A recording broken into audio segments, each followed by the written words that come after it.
Think Essendon and Adelaide, and you think preliminary final day 1993. The day the Adelaide Crows led the Bombers by 7 goals at half-time. The day that Essendon stormed home to upset the AFL Finals rookies by 11 points in a warm-up for the 93 Premiership. They would meet again in March. This time the Foster's Cup was at stake. A one-sided final, Essendon retained the trophy, upsetting Graham Corns and his Crows by 34 points. Today they meet again. This is Essendon and Adelaide on AFL Sunday on the neutral turf of Princes Park.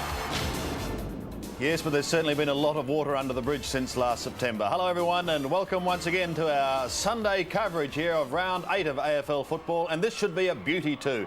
Essendon playing the Adelaide Crows here at Princes Park in Melbourne. Wherever you may be viewing, stay with us because I'm sure you're going to be in for a very good, tight contest.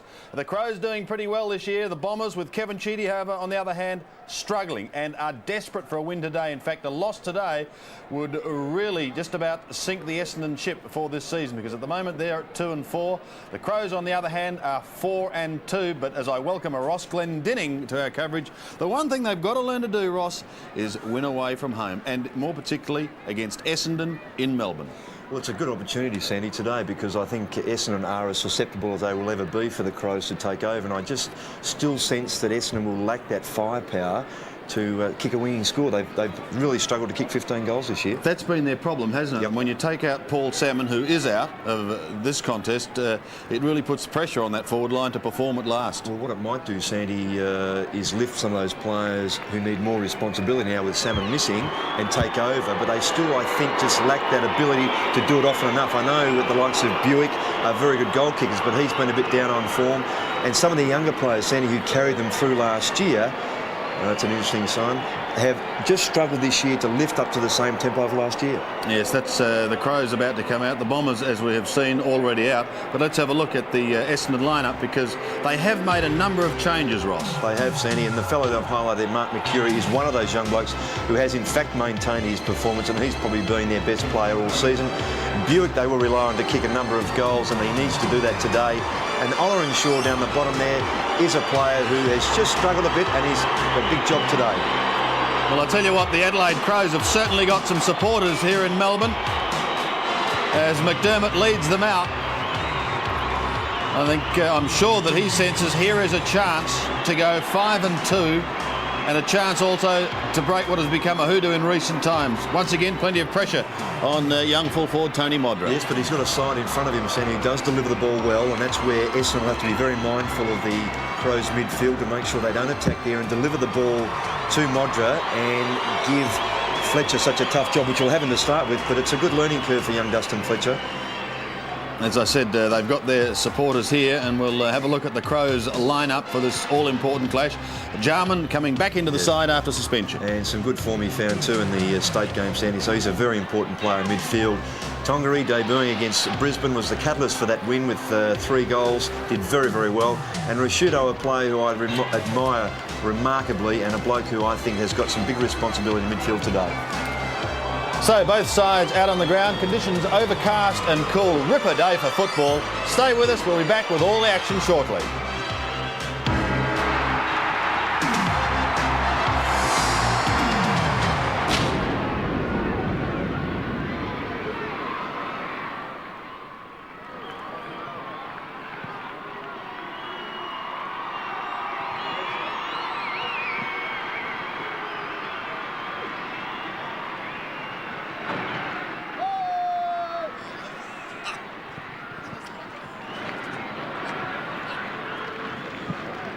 Yes, mate. 1, 2, 3. Yes, Rock. If you want to, Rocky and the Adelaide Crows, you might like to come out on the shot of Jarman, who's had a haircut, and as Dennis has so aptly said, looks like a Trappist monk. G. Wangan in. Mention other matches. Ah, What yes. was it? Was it up or Yeah, down? got him. Golly, look at that.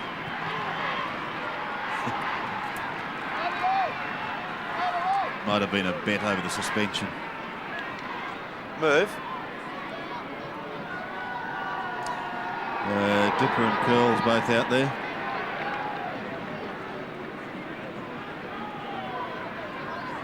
Yep.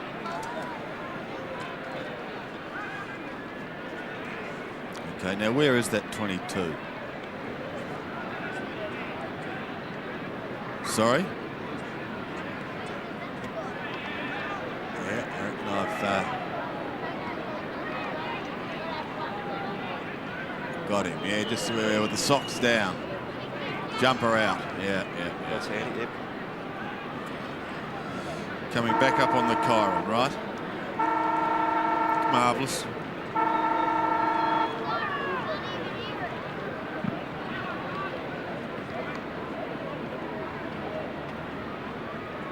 I reckon there'd be more than 20,000 here now. Yeah, it certainly, mate, has. Yep. Just alongside down here at the moment. Yes, how's that sounding, mate? Okay. Joy.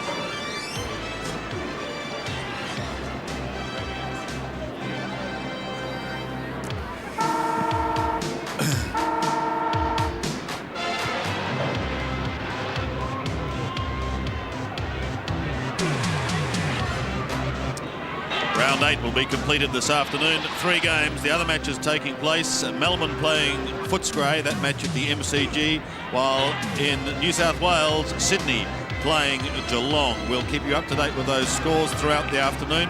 And a reminder, a replay of highlights of the Sydney-Geelong clash on TVW and SAS following the Bombers and the Crows. Well, Andrew Jarman back in the Crows lineup after suspension, and he hasn't been idle during his time off. He's gone at least once to the hairdressers. But he looks ready, Roscoe. I'm sure he's ready. His form in that state game was outstanding, and he's a very fine player. When he gets the ball, he always uses it well. Okay, let's go down to our boundary riders this afternoon, and one of them I know has had great success on this ground. He's going to tell us how he bagged 5 on one day. I'm quite no curls. I'm not talking about you. I'm talking about Dipper. Sandy, the last time I played here, I kicked 5 goals. If we had enough time, I'll go through them with you. No, we haven't. But I can certainly tell the Essendon boys are very keen today. They're in for a very tight game, and the Crows curls, are they keen or not? Well, I can just tell the viewers back home that the atmosphere in the rooms is absolutely fantastic. They're really switched on. Young Turner will be playing his first game. My tip is he'll start on the wing. I think Pippin will pick up the tall in the defensive area, and this is going to be one hell of a tough game. Yeah, terrific. And on the bench for Essendon is Dale Kickett, Peter Somerville, and also David Grenville. On the fence for the Rouvray, Tongaree and Chalmers. So, Sandy, back to you, buddy. Thank you, gentlemen. I'm sorry we didn't have time for your goals, Dipper. So here we go. A vital game, particularly for Essendon. The premiers of last year are at the crossroads. Wren is going to do the ruck work for the Crows. Somerville is starting for Essendon. Wiedemann tries to storm through, gets ridden into the ground, will have a bounce. And we'll also welcome to the microphone for the afternoon Dennis Cometti. Welcome, Den. Sorry I was late, Sandy. How are you? I'm well, but a free kick has been picked out of here to Somerville. Hart comes over the top, can't take the mark. Ball spilling free towards Cockatoo Collins. Right foot snap in towards the right forward pocket. It goes over the line on the full, and Rod Jamieson should bring it back into play. Off to McGuinness. Hart on the other side towards the wing. This is the new boy Turner. Right on the boundary line. Not a good kick. Bounces through the wing down towards half forward. Wanganeen escorts it across the boundary line. Excellent crowd in attendance this afternoon. Probably 23 to 25,000. Overcast conditions. A temperature around 17 to 18 degrees. But ideal for football. 2 of the heavyweights going at it this afternoon. The Crows and the Bombers. And the ball up on the outer side. That's Hardwick. Denham with the job as you'd expect on McGuinness. McCurry on Jarman, and Ben Hart picking up Darren Buick in that forward area. Slight breeze, right to left. McCurry, Wanganeen boots it towards the wing. Cockatoo Collins in front. Goes down towards right half forward. The mark is held by Hart. Hurd was the intended. Hart got in the road. Hart back towards the wing. Ross interfered surely. Bomber free kick on the outer side. Advantage is paid, taken away by Harvey. Grenville on, and he's replaced Doolan. Kevin Sheedy obviously not liking the matchup, and Tongaree waiting to come on for the Crows as well. I'll let you know who he replaces. Thank you, Roscoe, yes, both sides looking to make early changes. Hart and Rashudo both getting early touches. Hart's kick goes up towards the left half forward flank area. Smart was there. He has it taken away by Denham. Back towards centre wing. Cockatoo Collins takes it, young CC, and Essendon once again go down towards the right half forward flank. Ridley bending it back towards Alessio. What can the big man do? He needs help. He's going to get help. No, he'll do it on his own. Well, Buick was there, but he wasn't required. And the big man's delighted as the Bombers are away. It's a critical slip by Mark Visca, just playing from behind, just trying to cover both his man and the ball coming toward them, and just slipped over it. Just watches here. Good effort by Ridley to keep that in play and get it around quickly. You see Visca behind, falling at the critical moment. And while that was happening, Tongaree is on. Back in the middle. First goal to Essendon as Wiedemann gets it out of the middle, puts it out in front of Tregenza. Dynamic Crows wingman goes up towards the right half forward flank. Modra's the man. He's on all fours. And it's taken over the line. A throw in, but inside the Crows attacking zone. And Tongaree just in screen there at the minute was on to replace Andrew Jarman. Jarman used considerably off the bench by Graham Corns. Calthorpe, clever little kick, gains probably 25 metres. As I mentioned, a cool day here in Melbourne.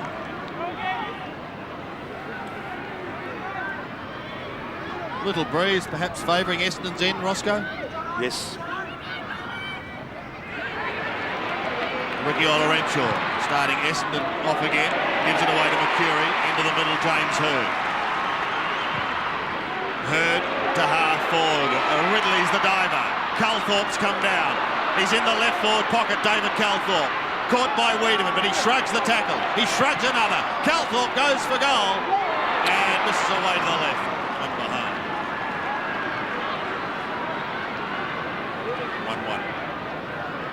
1-1. Bombers looking very aggressive. Jarman looking very pensive.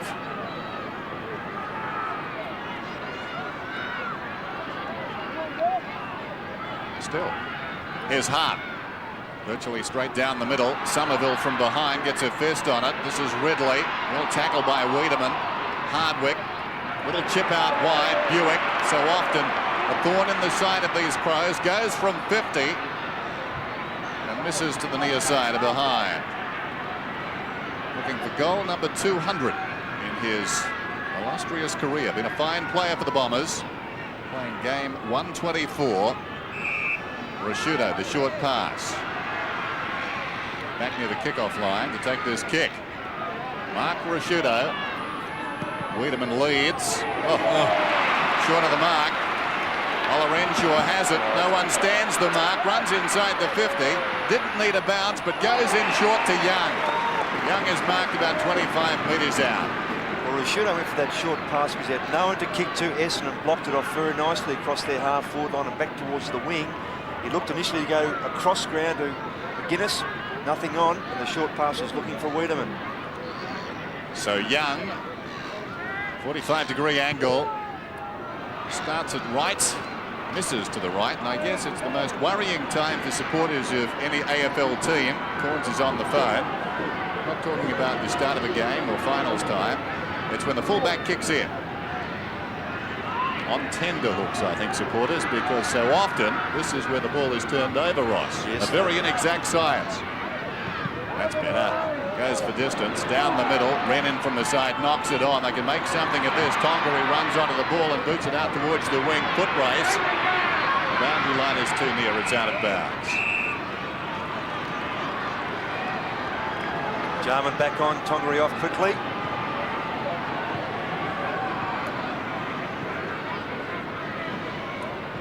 Throw in. Dermott came over the top. Thrown out just about to Tony McGuinness, but he accepts it gleefully. Centering kick by McGuinness is pretty good. Turner's a chance. The new boy into the open goal, and he gets the Crows first. And that will do his confidence the world of good.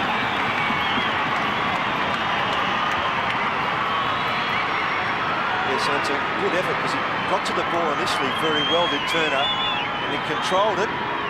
Brown, the player, just getting out to McGuinness.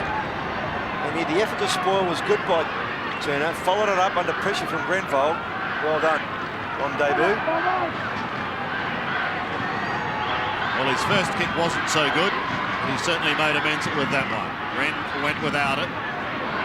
Here's a chance now for the Bombers as Calthorpe takes it from Mercury. He heads for home.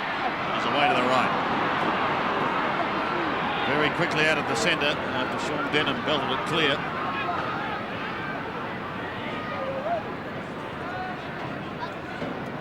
It's been a worrying few weeks for coach Kevin Sheedy.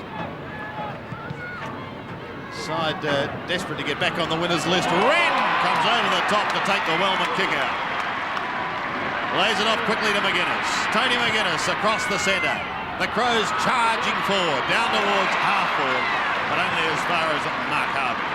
He marks well in defence. Short to Wanganeen. He can go over the top to Dustin Fletcher. Fletcher gets there in time, and the Bombers coming out of defence.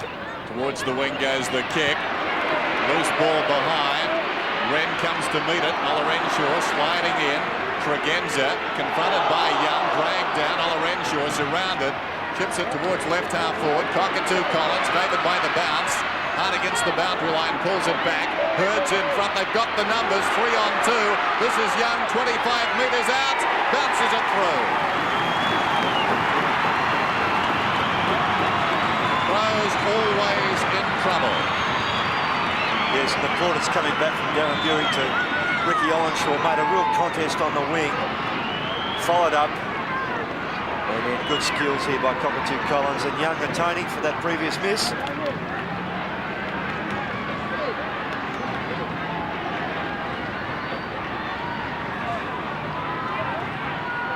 Harry Young, formerly with the Tigers. Essendon by 10 points. Somerville flicks it down. Denham to Hardwick alongside the centre circle. He's away.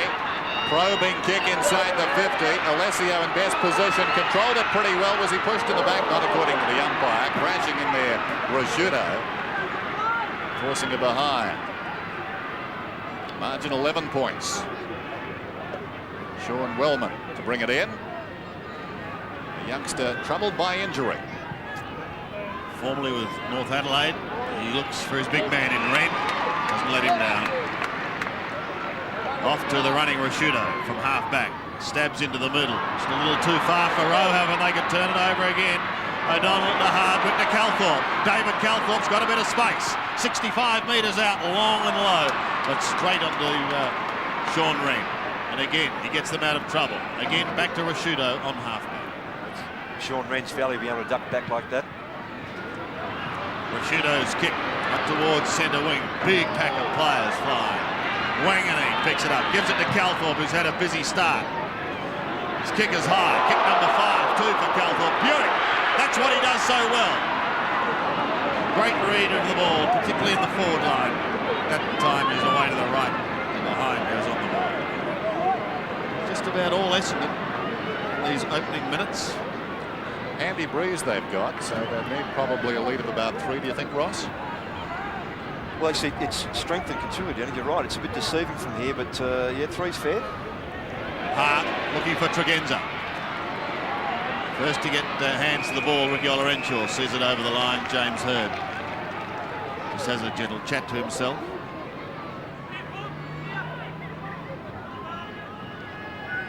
Wren and Jarman in picture. Somerville to do the ruck work with Wren, and the Essendon man wins it. McGuinness.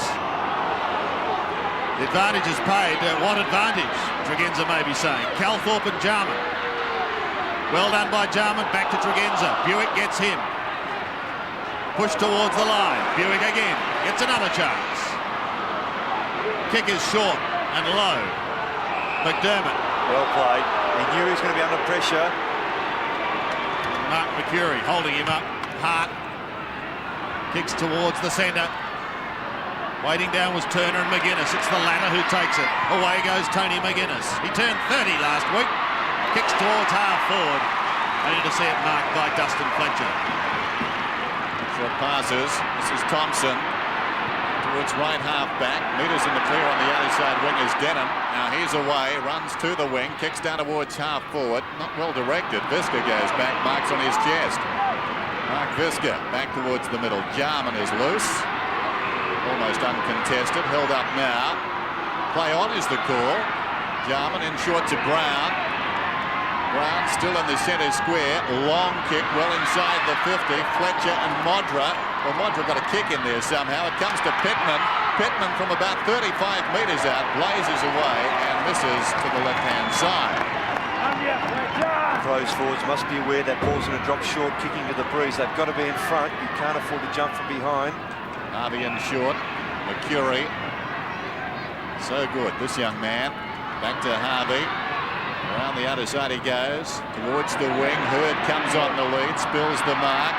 O'Donnell dragged off it. Jamison, the clever hand pass. Turner pushed in the back, I thought. No free kick. Was he holding the ball? No. That would have been harsh. On 2 counts. 2-6 the Bombers. Crows have 1 goal. Kicked by rookie Peter Turner. Wren again wins it. Away goes McGuinness. He's had an exciting start too, Tony McGuinness. Up towards the half-forward line, towards Smart and Grenvold. The latter sees it over the line.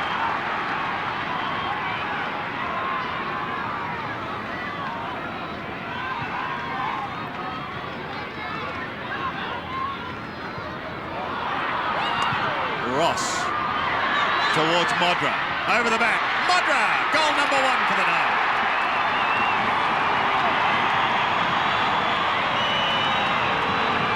Not every bloke gets that sort of bounce, Ross. I was going to say, very fortunate. Caught behind. He's uncanny, isn't it? Just one of those players. Yes, it happens. Ross, some good work here. Physical stuff there in the boundary throw-in. And just eased Fletcher underneath the ball enough, but it just bounced beautifully for him. The gambling man says that ball runs on 8 times out of 10. What page of the book's that in? Back in the middle. Hart flooding it down towards half-forward. Marked by Ross. About 80 metres from goal. Why not put it there? Modra works his way in front. Almost a clever mark. It runs free behind. Look at the talent here. Wanganeen and Modra. Wanganeen taking a punt, but took it across the line first. That could be exciting before the afternoon is out. Wanganeen in close proximity to Modra. This is Grenvold in the pocket. Olorenshaw on the defensive 50. Grey day in Melbourne. The big game brewing here as Olorenshaw goes down towards half-forward. Hurd has to wait. Over the top, Jamison the fist. Buick knocks it forward. Cockatoo Collins outnumbered, trying to keep it in front. Visca. Wren, so good. Jamison over the top, awkward one. Knocked back by Denham. Mercury's hand pass not particularly good. Lip tack. Away to McGuinness. He loves this. He should kick a goal from the 50. Tony McGuinness bends it back and just misses. Lucky with that handball from Jamison looking for McDermott in the centre of the ground. They've got to be spot on there. You can get the ball back so easily. 6 touches for McGuinness in this first quarter. It's been a very good one for him. Fletcher's kick wobbles towards the centre. Hardwick could lead in the race with Turner taken off it. And a free kick to the Essendon pivot player. On he goes to Calthorpe. He's also made a positive start towards half-forward. Wellman playing in front takes the mark. So become a lot of problems to be playing out here at Princes Park today. Liptak up towards half-forward for the Crows. Smart is in that pack. Does well, pushing it wide. Denham sees it off the ground. And to the relative safety zone for the Bombers for the moment.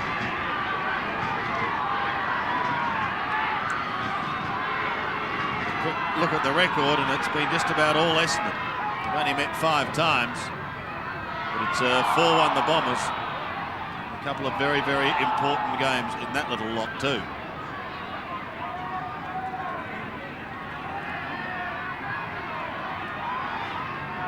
So a bounce on centre wing. Perhaps just into the Crows' attacking zone. Denham has an area. Turner gets the hand pass away to Liptak. Forward go the Crows again. Fletcher's in front. And he juggles the mark at half-back. He'll do well sending like that if he prepares to back himself. Here's Wanganeen, left half-back. Decides to go for a run. 3 bounces up towards the wing. The kick not particularly good. Hurd fisted away by Jamison. Hurd wants to give it back to Wanganeen, but took his eye off the ball. Now penalised for holding it. So the run by Wanganeen not producing very much. Jamison, forward of right half back, kicks it straight to Wanganeen. Wanganeen goes in towards half forwards. Jarman. Across it comes to McDermott. Floats one towards half forward. Oh, good grab taken down there. Harvey body to body. And the strong mark was held by Smart. Nigel Smart will kick from almost right on the 50. Yes, they need more of that sort of marking from Nigel Smart there. Ross is up there to compliment him, but he really should be the focal point across half forward, in my book. 12 goals for this season. That's second best to Tony Modra. This for the lead. Starts it right, it stays right. So behind to the Adelaide Crows, who are behind by 3 points. Just over 7 minutes remaining in this first quarter. Bombers making a lightning start. The Crows pegging them back. Grenville marks in the back pocket. And pinpoint accuracy to find Mark McCurry. We'll head towards Calthorpe and Somerville. Calthorpe's away. Wiedemann gives chase. Gets his kick just in time in towards full forward. But once again, Pittman is there to hold it up. Called a play on. Gives it to Jamison. Stabs short and finds Turner in the back pocket. The players doing pretty well now. Goes wide to the outer side and finds Mark Visca.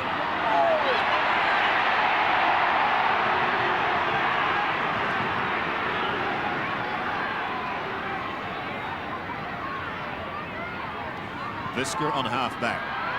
Going short once again. Pittman caught by Cockatoo Collins. She was lucky there.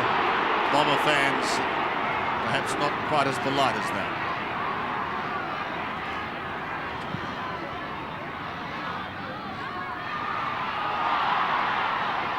Cockatoo Collins' tackling has been quite fierce. Liptak gets caught, but he does get a short kick. Now they're away, the Crows. McGuinness takes it. Long and low, up towards the half-forward line. For everyone, Wiedemann a chance. Modra is there also. The Weed tries to do the shepherding. He gets taken out. It's now left to Modra. Modra and Fletcher. 2 young guns. Wiedemann's up on his feet. Heads for home. It's going to be close. And he drills it. Great play. Modra is not just a goal kicker. That's the sort of stuff you get from Jason Dunstall. Away from goal, pursuing the footy under great pressure there was Modra. Watch this again. A shepherd initially by Wiedemann on Fletcher, but not enough to stop him catching up again. And there he knew if he kicked, he might have been pushing the ball out of bounds. Intelligent play. And a good kick from Wiedemann. McGuinness. Out of the middle again, the Crows. Modra comes on the lead, almost the mark. Fletcher, composure to Thompson, who boots it out wide. It bounces out of bounds.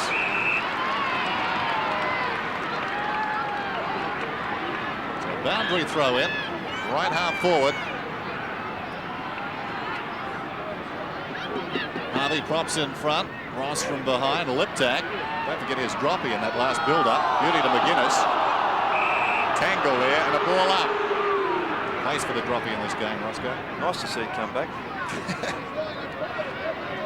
Unintentional as it was. Essendon, as you can see, slightly favoured. Liptak hit on the head this time. He's doing it all. Down goes O'Donnell in the Brown tackle. Whistle and the ball up. So working into a breeze, Adelaide have done very nicely. They lead by 3 points. Harry O'Donnell. Essendon dominated early proceedings.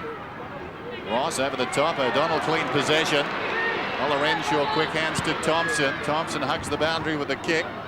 Rashudo missed it. Tregenz's got it. Dragged off it. And the kick, not particularly good, wobbles out of bounds about 5 metres further afield. Dennon's been taken off. McGuinness, Calthorpe now with the job. Olorenshaw towards the middle. Big pack at the fall of the ball. Over the top, Rashudo. Sliding in there, Brown. Well played. Quick hands. Hart sold into trouble. Cockatoo Collins somehow gets it across to Buick. Oh, clever kick. He saw Somerville.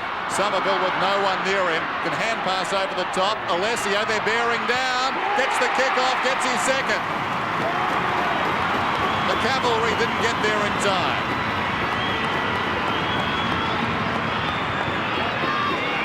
Sean Wren up the ground in the play, and Somerville sneaking back. And Buick controlled that beautifully. Just a bit too much carry. He got away with it, Somerville.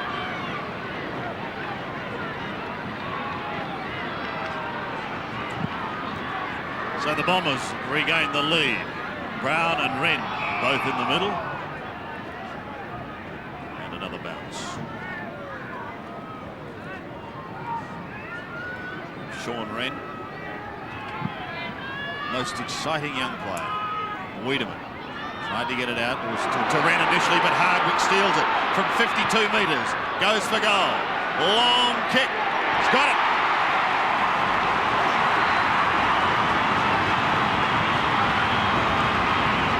Couple of quick ones to the Bombers. Damien Hardwick gets his first. And the perfect way to play the footy when you're on the ground like this, straight out of the centre, direct pressure there by the Bombers there, and just a wayward handball by Wren, and Hardwick, beautiful kick with the aid of this breeze.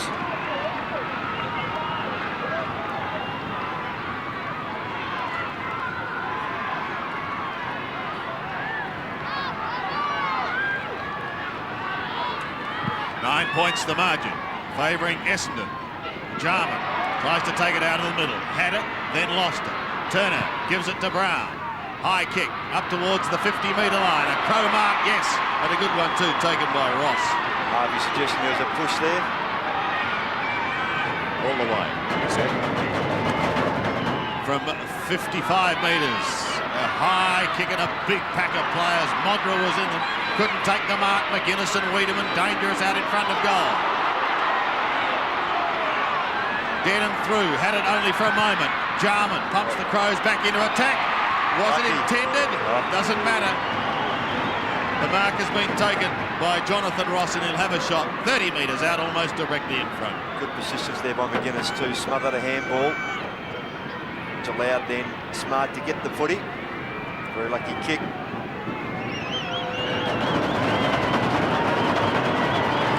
Jonathan Ross to close the gap. The left footer be away to the right. And 1 point only.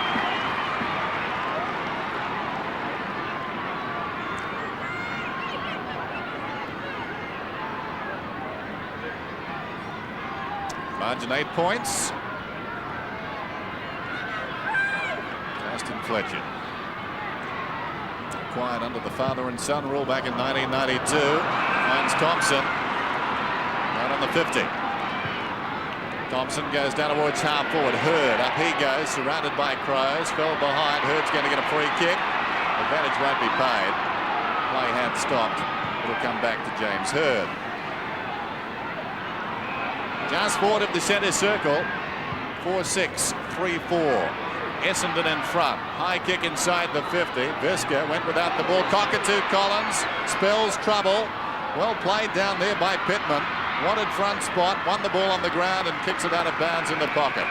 Well done, big man. Yes, because of that reason, Dennis, you said he really wanted to get in front there, got his hand to it, knocked the ball to his advantage, and then did the right thing looking for the boundary line.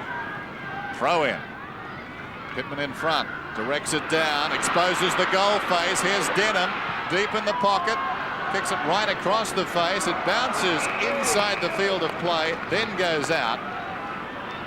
They practiced that at training. It was terrific by Denham. Risky business by Pittman at that boundary throw-in. Hooking it down across the face of goal. McDermott, that's the place for it. Brown left without it. Back comes McDermott. Brown, his second chance, close to the boundary line. Pulled off it. Wellman's kick directly at Olorenshaw. Can't keep it in. It spills out of bounds. Under 2 minutes remaining. First quarter. Very even tussle. Essendon going with the breeze, leading by 8 points. Wren looking to hold front spot. And he's going to get a free kick.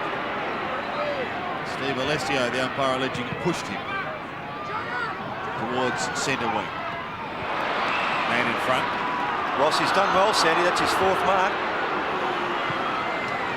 Off to Brown. I may have nicknamed Rowe earlier. Thompson. Bomber Thompson from half back. Well, over the head of Ross, a Wren, a fist against Alessio. Ross is quick to butter up. Good tackle by Denham. Ball spilling free. Straight to the Crows skipper. He gives it off to Brown.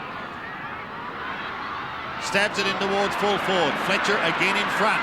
And pays dividends as he gives it to Harvey, who guides it towards Ola Renshaw. The ball comes over the top, it'll go back, and Ricky Ola Renshaw, as Roscoe said, a free kick on centre wing. Inside the last minute of this first quarter.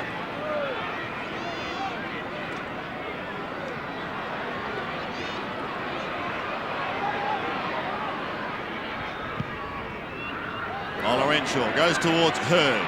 Got a hand to it, but that was all. Jarman looking to take from Jamison. O'Donnell is there. So too Liptak and Tregenza. In some pretty heavy traffic. Jarman. Off to Jamison. Hardwick in his back. And a free kick. Bit stiff there, but Jamison perhaps clever enough to know that if he turned having fumbled, he might have got a nudge, which he got. Well, we're down to the last 10 seconds, so time's ticking away. Modra. Oh, so athletic. High beam. This will be the last kick for the quarter. Tony Modra has kicked 2 for the day. 34 for the season. That putt looks pretty good. What a kick after the siren. And an excellent start by the Crows. It's quarter time and Essendon leads, but only by 2 points. Last week it was Lockett. Now they prepare for Ablett. Sydney play host to Geelong on AFL Sunday.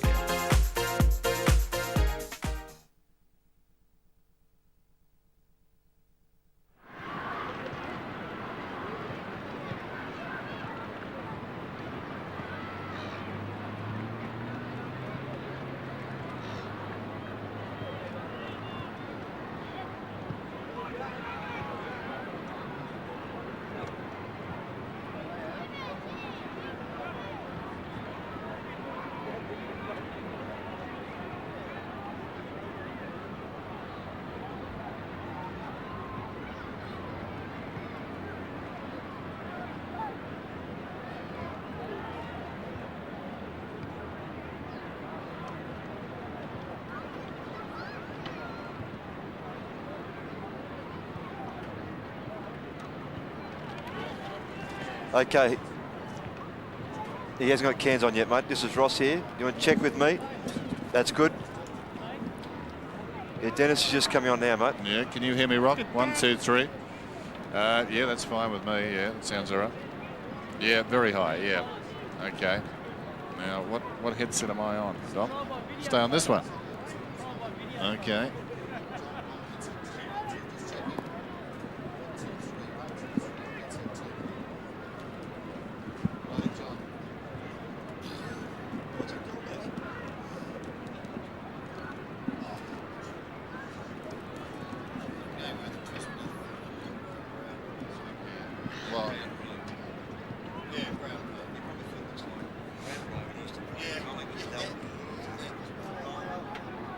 Pretty big reach.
Quarter time here at Princes Park. Steve Alessio has 2 for the Bombers. They're 4-6-30. Tony Modra has 2 for the Crows.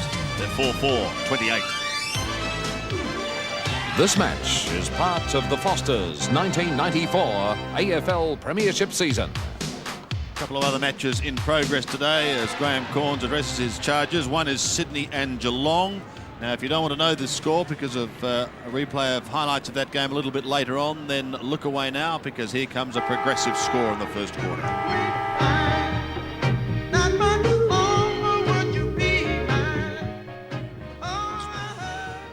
Kevin Sheedy with his young charges. Dipper and Curls are down there on the boundary line. And I would imagine, Dipper, that Curls would be pretty happy with that first quarter by the Crows into the breeze. He certainly is, Sandy, but interesting move from Kevin Sheedy. He went directly to the centre-half forward position with his team, and maybe to show how direct this ground can play. And also, as Ross mentioned before, David Calthorpe, I thought was playing well in the middle, has been moved on to McGuinness, Neil. Yeah, it was a strange one, because I thought Essendon had control of the ground play early in the quarter. Then I thought the Crows won it back off them, and Kevin was very mindful of the fact that McGuinness was breaking away. The side that, and I'll use the word lose this game, will be the side that drops concentration for 1 quarter. Yeah. That's all it's going to take. A lot of pressure out here, and the breeze is definitely favouring left of screen. Yeah, terrific, mate. Thank you, gentlemen. Now, the other match being played today to complete round 8 is between Melbourne and Footscray. Let's check on a score there. This is quarter time. Melbourne 4-4-28. Couple of key players out for the Demons. The Bulldogs doing pretty well, though, trailing by just 8 points under coach Alan Joyce. They are 3-2-20. Roscoe, your thoughts on the first quarter? Well, I'm with Curls. I mean, I would think even the team that drops concentration for even 15 minutes, Sandy, because it's such a tight contest and can go the way. But the Crows, well done that first quarter. 2 points the margin as we go into the second quarter here at Princes Park. Somerville and Wren charging at the ball. McDermott gets caught, tried to get the kick away, was unsuccessful. Wanganeen comes through, goes to the half-forward line, heard the flyer, couldn't take the mark. Calthorpe waiting down, Buick off the ground. Suddenly Essendon are inside 50, only for a moment, however, as Jamison does well, goes back towards the centre. Thompson chances his arm, Olorenshaw caught. Great tackle on Ricky Olorenshaw. It's part of the Adelaide game that's improved, Sandy, their tackling. Tregenza up towards centre wing, Sean Wren. Big man, it's like a little 9-iron chip. Dwayne Wiedemann, who swings round onto the left foot, heads towards Modra. He's out in front of Fletcher. Modra dummies the hand pass, caught one high, and will take the free kick. Dustin Fletcher not arguing too much there. I think he just wiped the face of Modra, who was cleverly trying to dummy to come back. So it's probably just as well in some respects that he held him up. There it is. Just knocked the ball out in the process. This for number 3. Kicking from some 46 metres and just drifting it across the face. Ball one behind. So point the difference here at Princes Park. Dustin Fletcher. Where will he go? Thompson very wide, in very short. O'Donnell. Virtually back on the kickoff line. Now goes to the boundary. Somerville uncontested. Just outside his defensive 50. Looks towards the wing. Grenville dropped it. Tregenza comes away. Jarman, who's been influential. This is Brown from 60 metres out towards full forward. Modra should be another one. Gets his third. Always in control of that contest, Modra. 5-5-4-6. It's a critical miss mark too by David Grenville out in the half-forward flank here. He's expecting contact, it didn't come.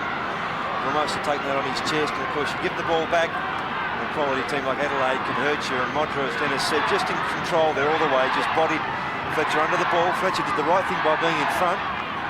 Just a bit more skill on that occasion by Modra. Crows by 5 points. Somerville and Wren go at it again. One by the latter. Hardwick through but without the football. Wanganeen gets it out. but he threw it out. According to the umpire, Denham was away. So back it will come, and back into attack will go to the Adelaide Crows. Liptak from the middle towards Modra again, and some danger signs just creeping into this game for Essendon, Ross. Yes, what's important when you got a side like the Crows who do use the ball so very well with skill. Get your man up. Essendon have done a pretty fair job of that, but they can hurt you in this situation. Being a shorter ground too. Tony Modra for number 4. He's kicking beautifully. 4 goals to Modra, 36 for the season, and the signs say it all here at Princes Park. Yes, and the odd thing about it is that Fletcher was a pretty good player in the first quarter because he got in front and he attacked the football because the ball was going to drop short, kicking to the breeze as the Crows were, but this time just giving Modra a bit too much room.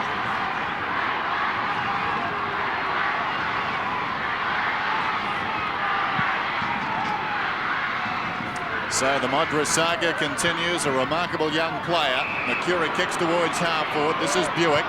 Really sighted so far. Deep into attack. Jamison. Timely fist on the ball. This is Hurd. Wellman got him. Spills wide. Ola Renshaw.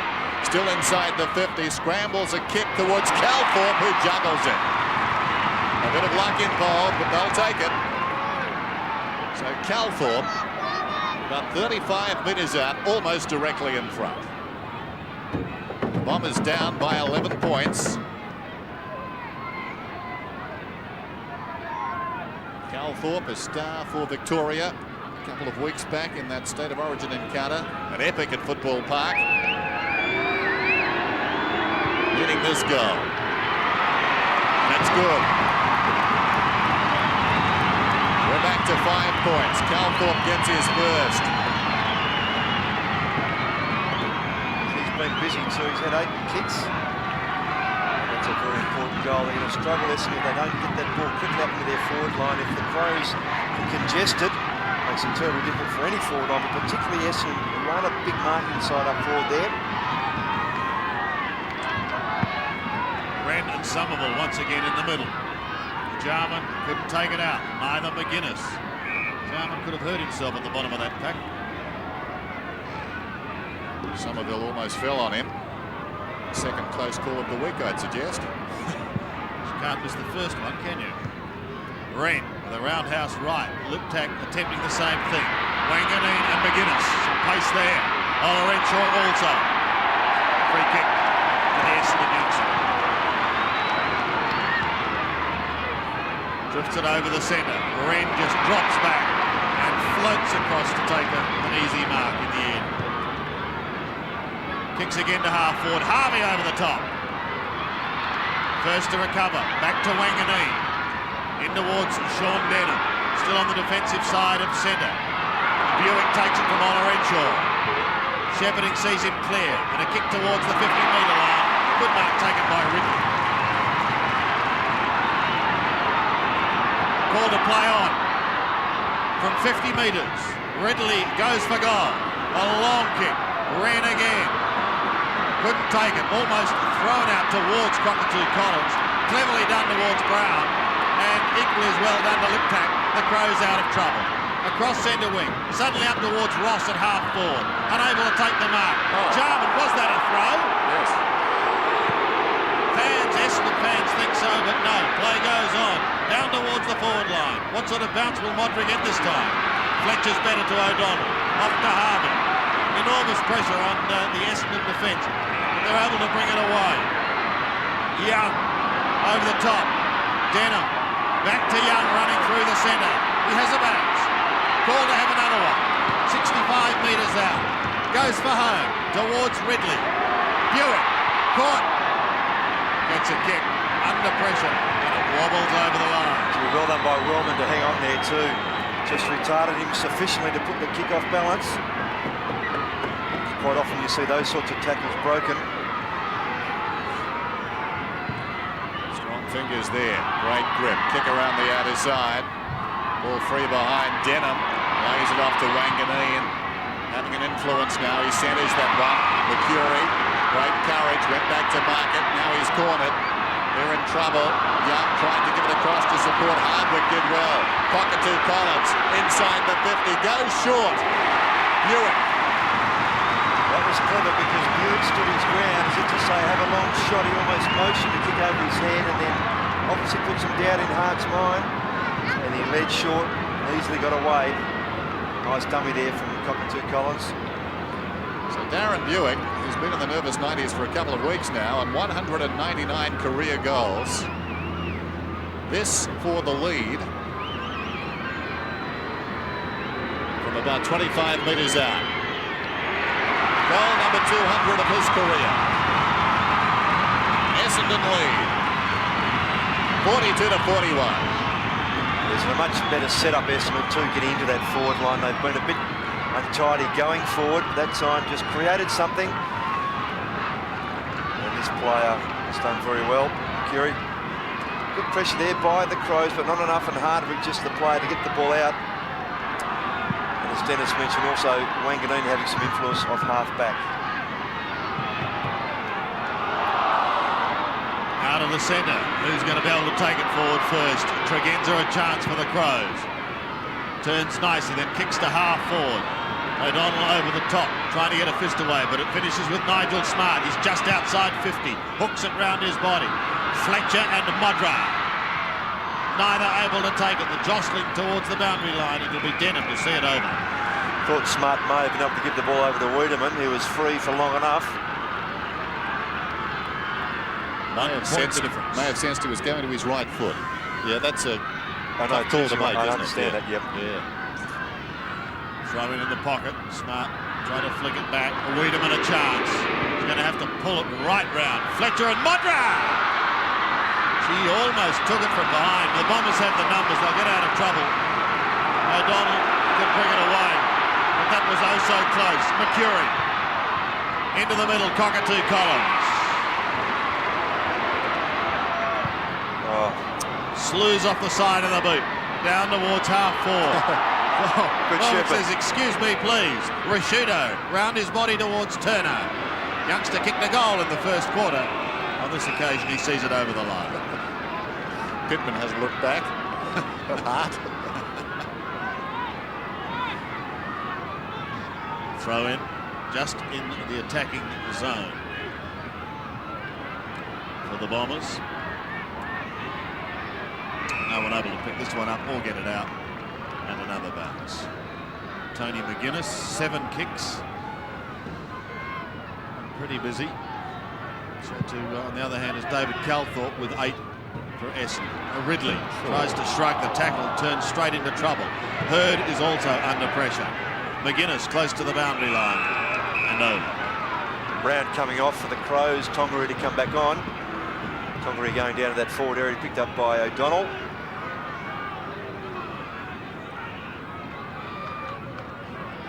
Wren in front, wins it down. Liptak bumped off it. Rashudo running out of space, got it to Visca. Bit on behind play. We saw their boots. Ball comes back towards the wing. Jarman's in front. Harvey over the top. O'Donnell, favourable bounce. Hardwick has it. The defensive side of the wing only slightly. Back to O'Donnell. Smothered off the boot there by McDermott. Sliding in his Liptak. Ties it up well. And a bounce. This is tough, uncompromising football. So a lot at stake. Sorry, Dennis. Looks like Ridley might have done a shoulder. He's coming off holding his right arm. And Simons, another West Australia, to come on to replace him. The breeze has dropped a little. Bad luck for the Crows. As the boot comes from Grenvold across to midfield. Tregenza, still he goes. Well done. Kicks inside the 50. Harvey goes back. Timely defensive mark. Harvey. Short one is on. Denham, who's been lively. His 10th possession. McCurry inside the centre square. High towards half forward. Tailor-made for Rashudo. Got a fist on it. Tregenza kicks it out wide. Wanganeen will win this ball. Picks it up right on the wing. Not a bad pickup either. Now he centres it. Cockatoo Collins. Into space. Cockatoo Collins. Here comes Denham. Runs to the 50. On the lead. Simons in the pocket. Wanganeen's distribution hurting the Crows now. Simons, it'll take a good kick from here.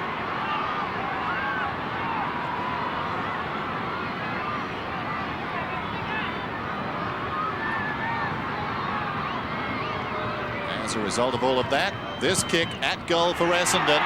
Good effort. It's a beauty. 7 points the difference. Essendon lead. Yes, and he can give them some life up forward there, Simons. He's such a quick player. Not bad in the air either. He doesn't get a lot of touches of the football. There's a quality about him. Wanganeen again just continue that influence he showed in the latter part of that first quarter. And these setups are much better for Essendon rather than just bombing the ball long.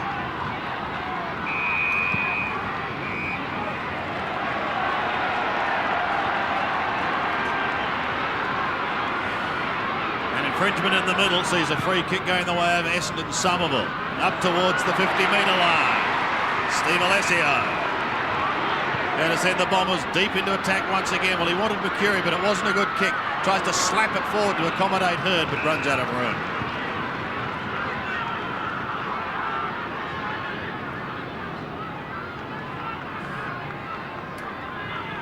Adelaide's improved area there. 6-0 at the moment. Wren plucks it out of the air, does well. McDermott, the Jarman, Hart, Rashudo.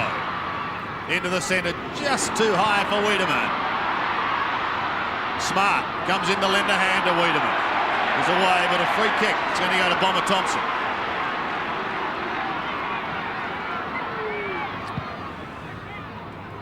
The Essendon skipper goes towards James Hurd, who was the flyer. Couldn't take the mark in the middle of the pack.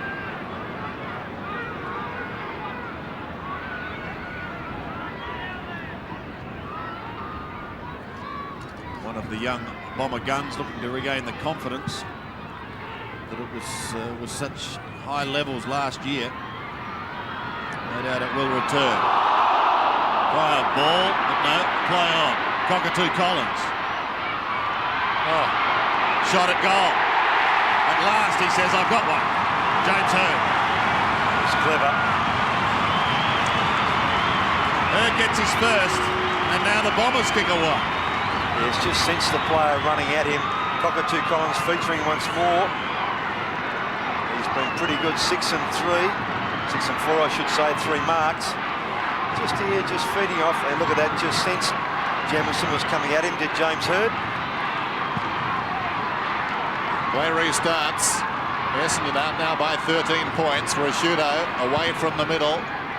Long penetrating kick down towards full forward. Fletcher backs himself against the ball, takes a tumble. Here's Modra, upended, close to the boundary line. Thompson is content to run it across. Modra looks at the umpire, quite rightly. Yes, I thought there was a trip there. Boundary throw in. Inside left half forward. Wren in front.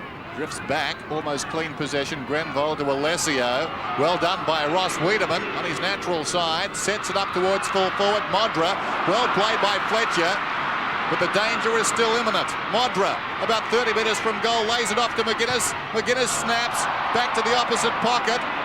Tongaree is there, over the top. Alessio couldn't control it. The ball goes out of bounds. Well, a couple of half chances go begging for the Crows. O'Donnell barks the instructions. Just over 8 minutes till half-time. McGuinness surrounded, dragged to ground. O'Donnell confronted by Liptak and a baller. A good crowd at Princes Park this afternoon on what is a pretty cool day. Just a great day for footy. The most enjoyable game so far. Seesawing affair. Wren, clean possession, missed it. Alessio was pushed in the back. Denham wanting to sneak away, but it'll come back.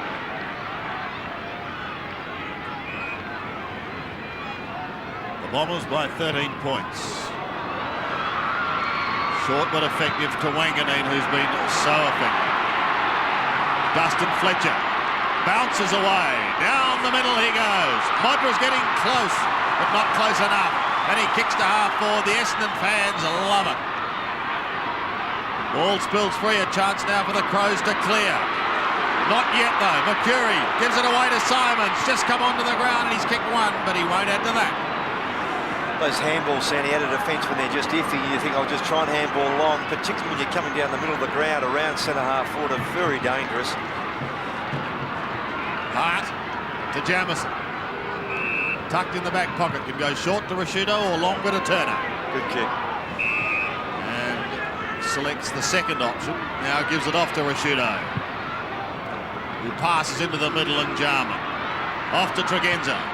The Crows wanting a goal. Towards Smart. Dropped it. Little unusual. Wanganeen, what a quarter he's had. O'Donnell, an underground punt towards Alessio and Wren. Pittman runs into trouble. Loses the football. Alessio, but in the meantime a whistle and a bounce. Yeah, and it's really tightened up, Ross, hasn't it? It has, yeah. Pittman just a bit slow there, Sandy, getting hands quickly onto the footy. He had Jarman as an option. 14 points the margin, just over 6 minutes remaining. Denham over the top to McCurry. Kick in towards the centre. Hurt again!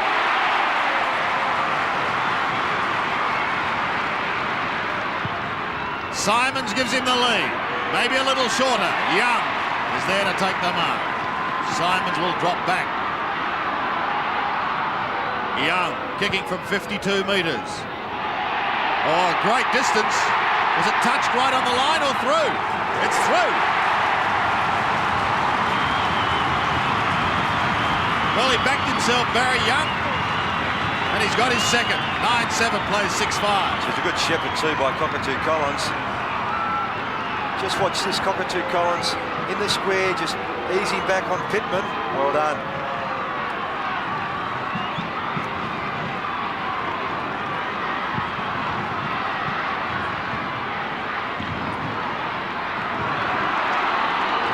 Essendon out of the middle again. Grenville down towards half forward. Olorenshaw held a long time. This is Hurd. He's been good. That hand pass not particularly good. Rashudo missed it. Cockatoo Collins certainly collected one. Wellman collided with him. Just wink at the umpire, I think. So a bounce. About 35 metres from goal. Wren goes up. Comes back to him. Defence towards the outer side wing. A contract for Wiedemann, outnumbered 2-1. O'Donnell pushes towards the boundary line.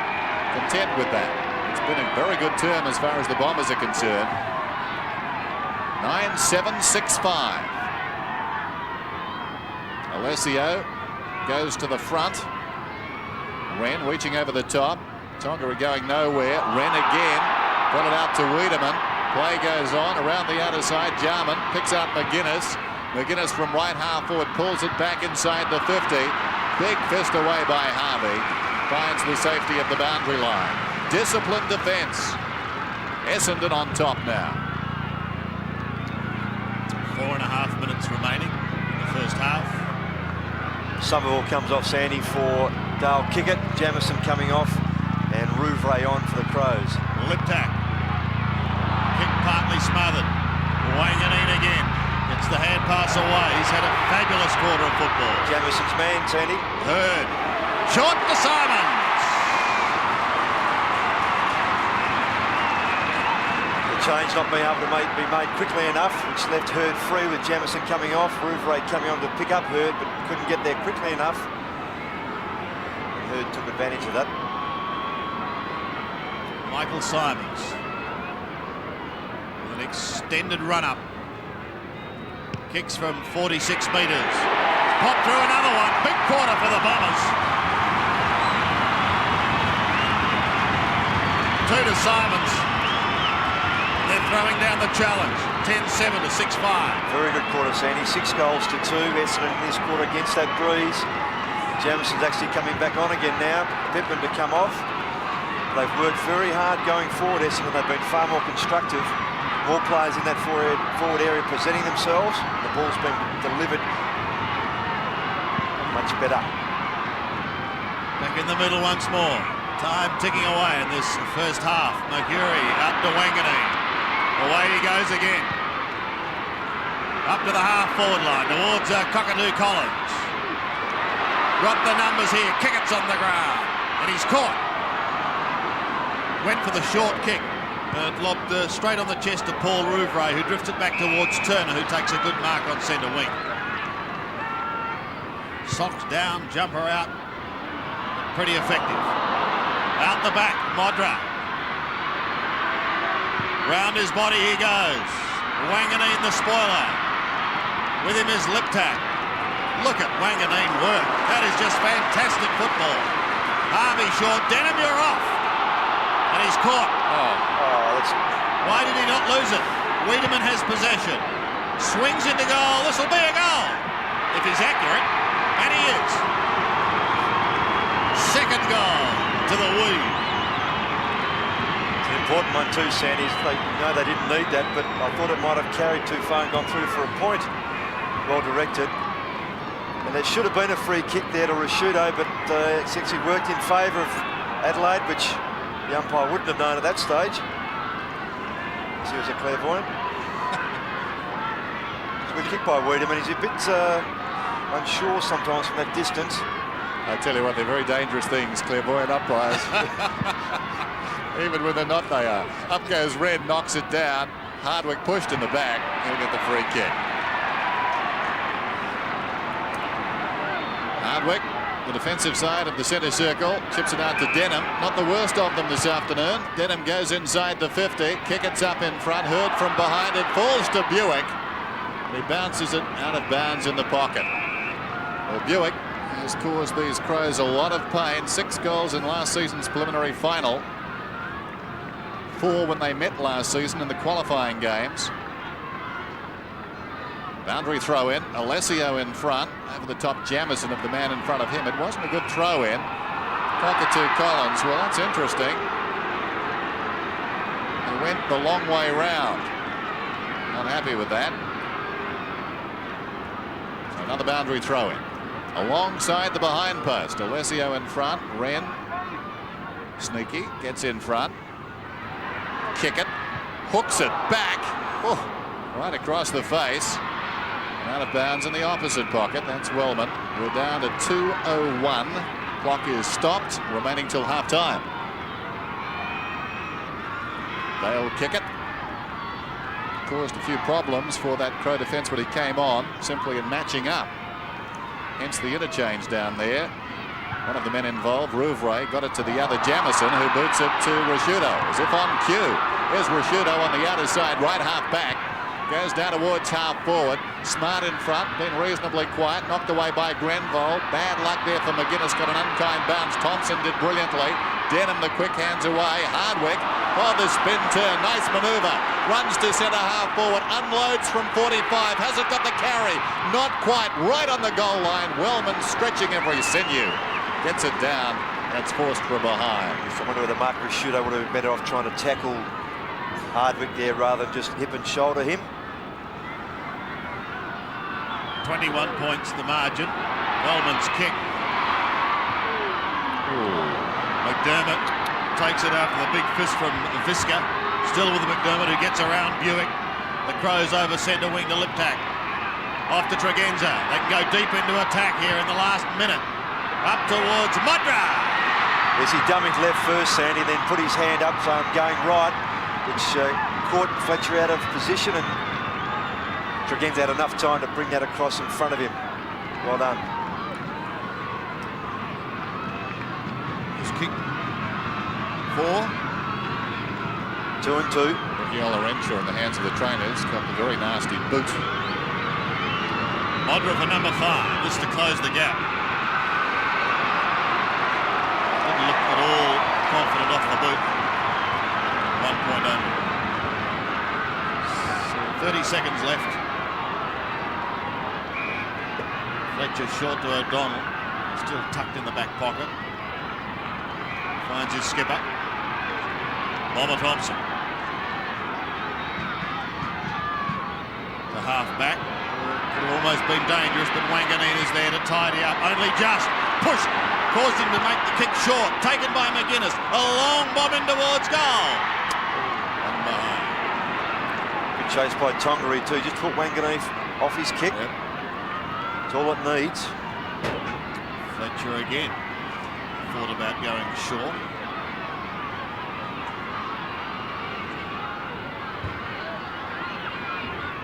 what options are open to him.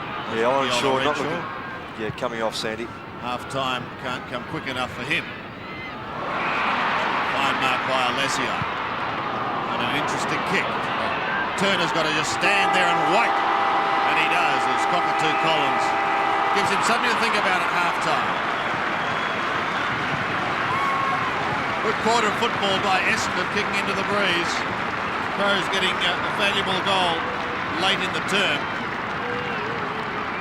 with Modra finishing the half with 4, Wiedemann finishing with 2, whilst for Essendon, Simons booted 2, Barry Young has 2, and Stephen Alessio has 2. Kevin Sheedy would be happy. I think he's got 7 goal scorers there, Sandy. So at half-time, I think that would have been what he wanted coming into this game, some alternatives to kick a score. Yes, that's been their problem. Their firepower up forward. One man missing is Tim Watson. He's just like joined the 300 club. It's like a country squire, doesn't it? Similar to one. 10-8 plays 7-7 as we ponder that, Dennis. We'll take a break.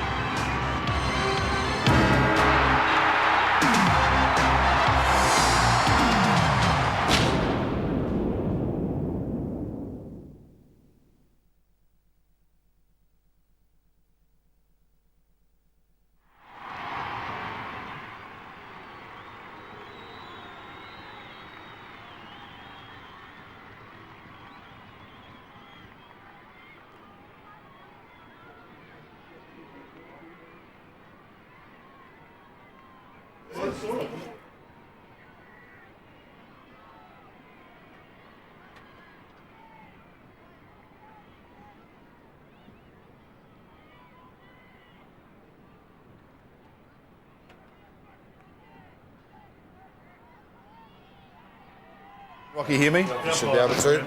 I was going to mention something, but I thought I'll let it go. Who's in here, Ross? Oh, Yes, Ross goes in there. with no shoes again. Rocky, can you hear me? Here you go, mate. I've got your jacket for you. All right. Sorry. It was your, Rocky, can you hear me? Thanks, mate. Ah, there we are. Yeah, no, if you want to... Now, Rock, hanging on. Nice, mate. You can sit down, mate. I'll fix this up for you. I won't tell you where they got them from, mate. Is that good, Mike? What's happening, man? Ross, it's your size. Right. What? It's the Mike. Sydney, Geelong. Where am I up to there? That's all right. That's after Melbourne Footscray, though, isn't it? Follow the running mate. sheet. Thank We'd you. have Melbourne Absolutely. Footscray first, then into highlights of Melbourne Footscray. They're happy? Just ask if they're happy. Happy? Wouldn't we come up on quarter by quarters? All right. Yeah. Don't Yep. forget, Denny. Like the others. Yep.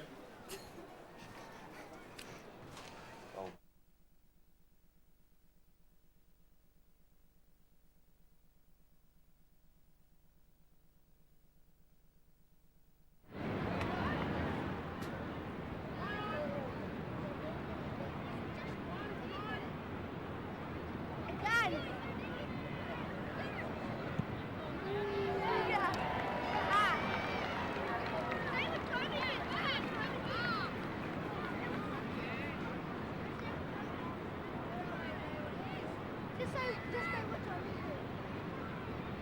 Say what time is it?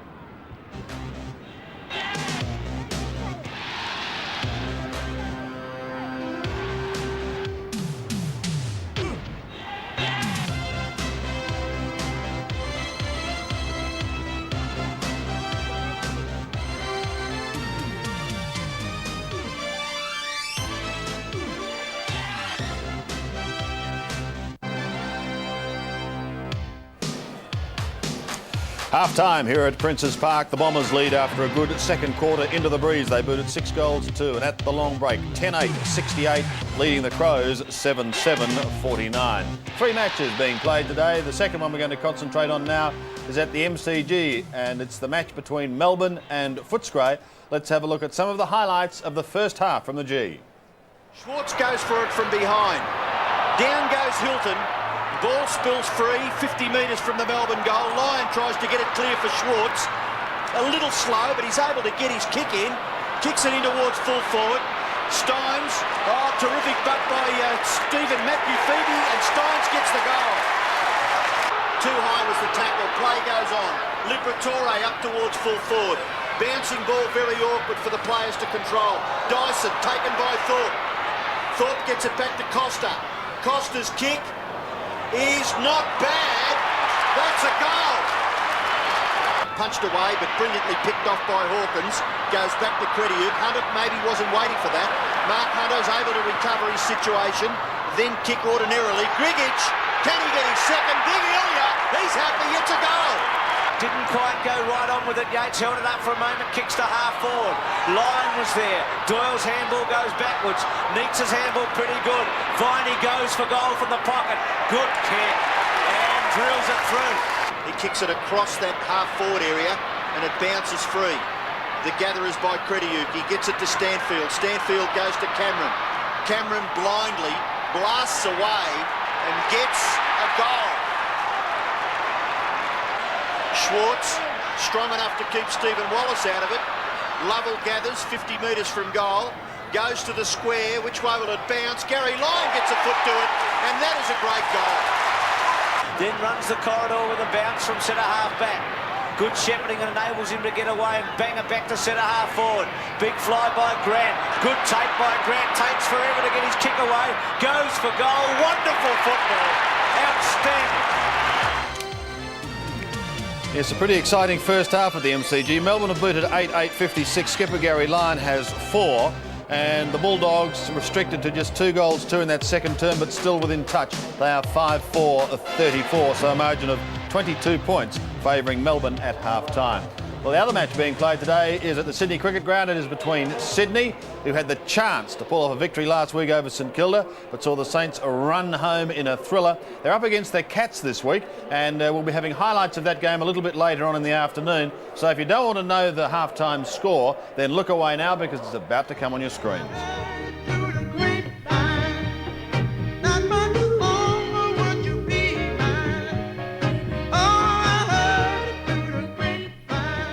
Let's now turn our attention back here to Princes Park. Roscoe, a very good quarter by Essendon into the breeze to really shoot clear and set up what could well be a winning quarter. Well, it could well be, Sandy, because the first quarter showed it was difficult getting up into that area and they looked a bit disjointed, Essendon, when they went forward with the breeze. This time they chipped it up across half back into the centre area and their running players were able to provide their forwards with some very good passes and there was some space for those forwards to lead into. Hurd became a very good player. Simons came onto the ground, gave some life. Buick was very good. So they've set their game up much better when they've got the football, which is what it's all about. Wanganeen across half-back, Harvey, those players have been very solid. Well, what happened to the Crows? Because they had a fine first quarter when Essendon was going into the breeze, and at that early in that second quarter, it looks as though the Crows were the ones who could set it up. Well, conversely, their options up forward were quietened down. Their half-forward line, which was good in the first quarter, dropped away. Smart, Ross was quietish, and then their flankers couldn't get to the crumbs when the ball finally got down towards Modra, who kicked 2 early goals in that quarter, Sandy, but they're a bit too reliant at the moment on him to kick those goals. And players like Liptak, perhaps Brown, who do kick 1 or 2, 2 or 3 in a game for them, they chip in with those opportunist type goals, just haven't been able to do it today. And Cockatoo Collins, as I mentioned, Olerin Shaw, they've just been players who've lifted a bit and brought Essendon right into this game, and in fact a very decent lead of 19 points. And there, particularly out of the centre, the Bombers were better in that second quarter, Sandy, which made all the difference. And hit-outs, whilst they're favouring Wren around the ground, in fact, the ball's been got away at midfield by the Bomber players. So it's half-time here at Princes Park. The Bombers holding sway, but only just still anyone's game, so stay with us. We'll take a break. More shortly.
It's half-time here at Princes Park. If you've just joined us, Essendon leads by 19 points.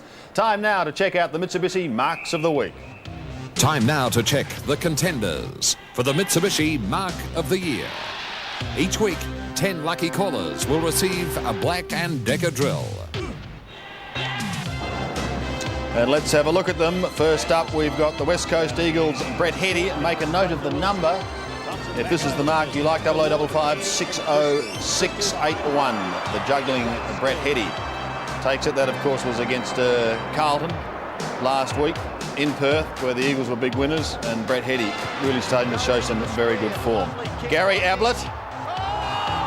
Oh, what a mark, says Ian Robertson. The 0055 60682 for the master. To number 3, and Footscray's Barry Stanfield, 0055 60683 for the one-hander. From Barry Stanfield, it just stuck. Now Alistair Lynch with his new club, the Brisbane Bears, 0055 60684 for the exciting Bears flyer. Shane Watson short again. And yesterday, the acrobatic Kent Butcher collided with O'Brien, went over the top. Almost landed on his head, 0055 60685. There are the numbers. I'll run through them once again for you. Brett Heady, 60681. Gary Ablett, 682. Stanfield, 683. Lynch, 684. And Collingwood's Kent Butcher is 685. They're the numbers to ring if you are interested in putting in your vote for the Mitsubishi Mark of the Week and, of course, ultimately, the Mark of the Year. Plays of the month of April. Time for them once again. Are you one of the lucky people that can afford their own sign at a football ground? We've got a man who can. Have a look at this. We begin the plays of April with a farewell to the Macedonian marvel Peter Dacos. Thanks, Dakes, for the memories. And congratulations too were in order for Tim Watson for chalking up game number 300. To the hustle of April, and St Craig O'Brien conned Andrew Views a beauty. The result of the scam, 6 points to O'Brien. While St teammate Peter Everett almost made a meal of this one. Well, at least Everett fared better than Peter Sumich, who try as he might just couldn't get boot to ball. And as for Dublin Jim, well, his short pass to himself brought back fond memories of a fine Gaelic career. To one of the all-time great individual efforts. First, there was Gabbo's run, then Phil Manasseh, and now Mickey McGuan. McGuan's had 5 bounces, nearly get another one. Round he goes, and he goes to an open goal. Phil Manasseh, stuck by Mickey McGuan, goal of the year. And if that was goal of the year, then this may very well be Mark of the Year. Mutter at the back. Tony Mutter has taken a screamer. And now for something a little different. Comedy. After watching Mill Hanna perform, is it true that he will take over the title of Carlton comedian? Because it seems that reigning clown Justin Madden is set for a new career in dwarf throwing. Now, Harold, come on. You know it's illegal in most states. This goal umpire obviously remembered the classic Peter McKenna song, Smile All the While, because that's exactly what he did. Sorry, Pete. To the strong man of April, and none were tougher than Swan icon Ken Williams. But talking about the Albertson games, I nearly missed one tonight. My first one, I had to sign myself out of hospital. Friend said, well, I just had a hernia operation. No, I told the doctor and let me come here. Good on you, Ken. Also pretty tough was Cockatoo Collins. Young CC decided the Perspex had to go.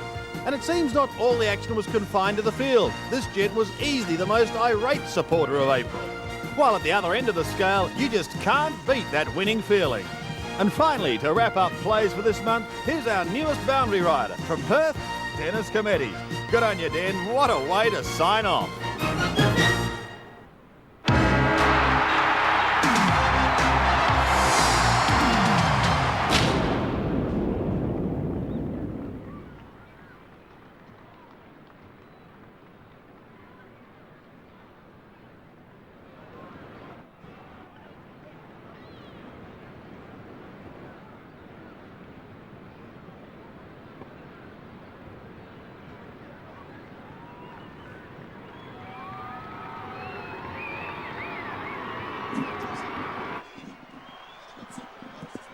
Oh, I've got to thank Sandy for his handling of such a sensitive issue. You can hear me, Rocky? Righto, mate.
Welcome back to Princes Park. It's not fair, is it, Dipper? We've got O's in our names. We can't get a sign. Oh, don't start again.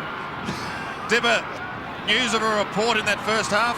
Yes, Andy. I think a young Paul Rashudo has been reported for striking Calthorpe, Neil. What, with his feather duster? No, it was because he's kept McGuinness out of the game, that's why. Well, actually, he has done a very good job. But the problem is, from the Crows' point of view, the Essendon players are working a lot harder and using the ball better. In other words, Neil's given up. I'm not giving up at all. Mark Rashudo. As we go into the second half, 68 plays 49. This is going to be a very important quarter. Wren looking for Jarman. Couldn't take it. Calthorpe was there. Brown also. Wanganeen seated on his rump, but he gets a kick. Down towards Hurd. Caught. The ball is locked in. Well, the breeze is still to the left of the screen. It is with Essendon for the quarter. They lead at the moment, so a big job for the Crows. McGuinness has kicked towards Wiedemann on all fours. Jarman, now they've got a chance. Lip tack to Tregenza. Passing in towards half forward. He's looking for Modra, but Fletcher was there. Brown gets the hand pass away. Mark Rashudo gives it across to Turner. 53 metres out. Turns round, goes into the pocket. Ross is there and he takes the mark. And a push, and a free kick to Mark Harvey. Harvey in the back pocket. After that, kicks around the outer side. Somerville up in front. Cockatoo Collins at close quarters. Hardwick goes high and long down towards half forward. Jamison, the big fly, almost a spectacular leap, falling back. Calthorpe an opportunity just outside the 50. Gets by Jarman. Lays it off. This is Mercury. Measures the kick from 40. It's bending back. It's a goal. Great start for the Bombers. Mercury gets his first.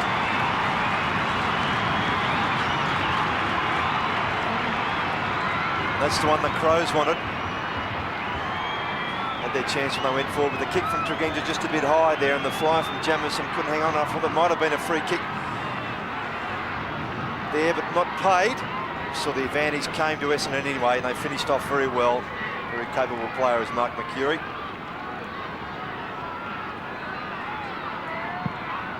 Vital goal for the Bombers as Mercury punches forward again. Hart comes out to meet the football, still going. He charges forward, then tumbles a punt towards Nigel Smart. Couldn't take it. Pushed away from him. They need the next one at least, the Crows, if they're going to be in this. Buick comes over the top. Tregenza and Olorenshaw. Now Brown. Liptak wearing him like a glove. Brown round his body. Pushed as he took the kick. It's high inside 50, and it's a mark to Ross. Olorenshaw coming off, he's limping. Replaced by Ben Doolan, who started on the ground, but as soon as the match-up started, he came straight off. Jonathan Ross looking for his first. He's kicking from just on 50. Distance will test him, of course. It's into the slight breeze. Somerville mark. I think also thought about playing on, did he not, Roscoe? He certainly did. Now he goes back. Danger because Wren does it well. Bit of class, isn't he? He's an exciting big man. As Olorenshaw still in a spot of bother on the bench. Over the top of Wiedemann. A tap forward to Brown. He's running out of room. Bump. The ball spills free. And Sandy, what you said then, a bump, it should have been a tackle by Grenvold. You don't bump in those situations. You grab the player. Maybe a groin to Olorenshaw, right thigh. Yes, he was probably lucky that the ball did spill free. Otherwise, he could have ridden the bump and still had a shot. McGuinness may get the chance. No. In close quarters, Turner was in there. Ross also. Nigel Smart, you're caught. Bit of pressure on. Yeah. Wouldn't want to drop $5 in there. So often the sort of game you get at Princes Park too, isn't it? One of these tighter games, tighter grounds. Denham at the bottom. Now Olorenshaw on the bench. Dipper, what's his problem? Unfortunately, he has a strained groin as he tried to turn then, and just before the half-time siren, he got whacked between the legs there, Sandy. And that was a nasty one. Mercury gets it away to Harvey. Harvey, a very high kick to midfield. They come from all directions. Hard over the top and falls behind Visca to Wren, and the big man manufactures something. Kicks it very high, about 20 metres further afield, and Doolan stood his ground, took a very good mark. Chips it out wide. Cockatoo Collins, over-committed was Visca. Cockatoo Collins pursued by Wren, runs to about 30 metres out and kicks a goal. His first. I'm sure if Mark Visca had his time over again, he would do it a little differently. Yes, exactly right, Dennis. He just shouldn't have allowed Cockatoo Collins to get away so quickly. I thought this ball might not have carried quickly enough to him, and then Visca just couldn't hang on. He should have just slowed, controlled his run there to block off Cockatoo's path. As it turned out, he had to leave it to big Sean Wren to chase. Not quick enough. Not through effort, though. Well, the challenge has been thrown down. Catch us if you can. Wren pumps them out of the middle, but only as far as Wanganeen and Thompson. The high kick. Back towards the wing. Rashudo couldn't take it. Butters up. Got plenty of support. Rouvray comes out of defence. Goes up towards half forward. Nigel Smart gathers it nicely. Kicks towards the 50-metre line. A poor kick. He was looking for Wiedemann. Thompson's asked to play on. He does so. Towards Sean Denham. Almost took it on the half volley. McDermott comes to meet him. Can the skipper lift his side? As Tregenza gets a kick and gathers some 25 metres, but it'll come back. And McDermott saying it's my ball on centre.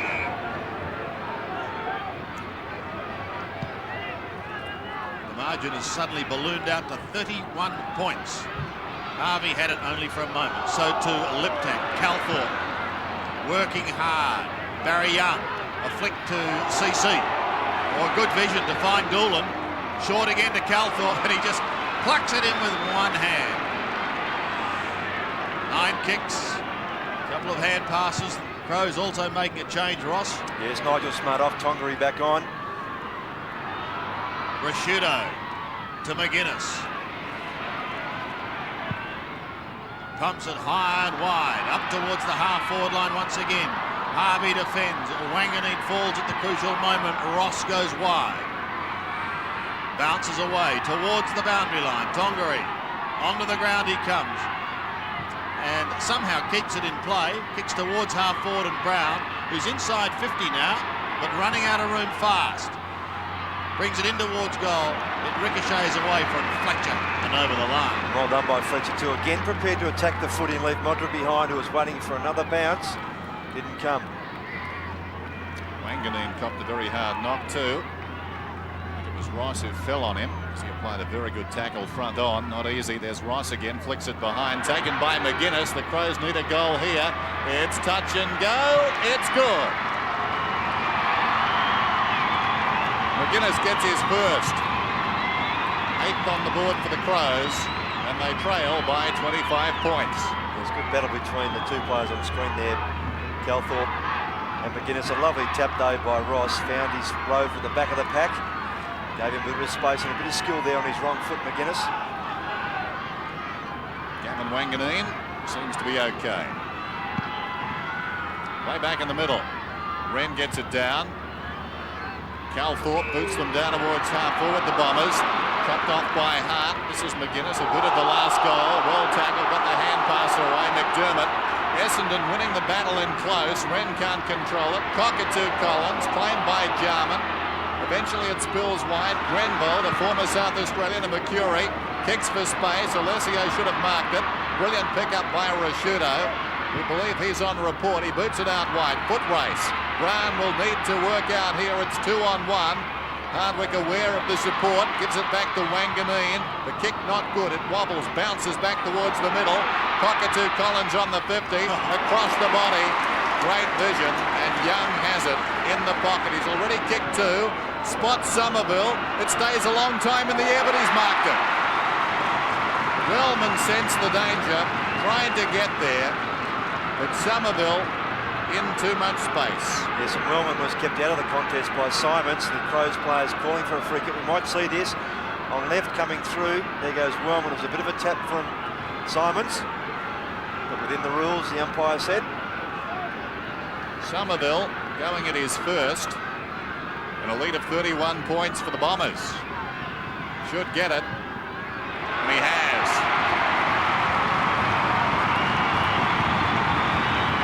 The Crows have got problems. Yeah, great start in this quarter by Essendon. They've really controlled the ball. Instead of sitting close, they've been extremely good. Pressure all the time, and their skills under pressure, like that there, as you saw from Cockatoo Collins, very good. Intelligent kick 2 here. Finds someone with the big fella, one out.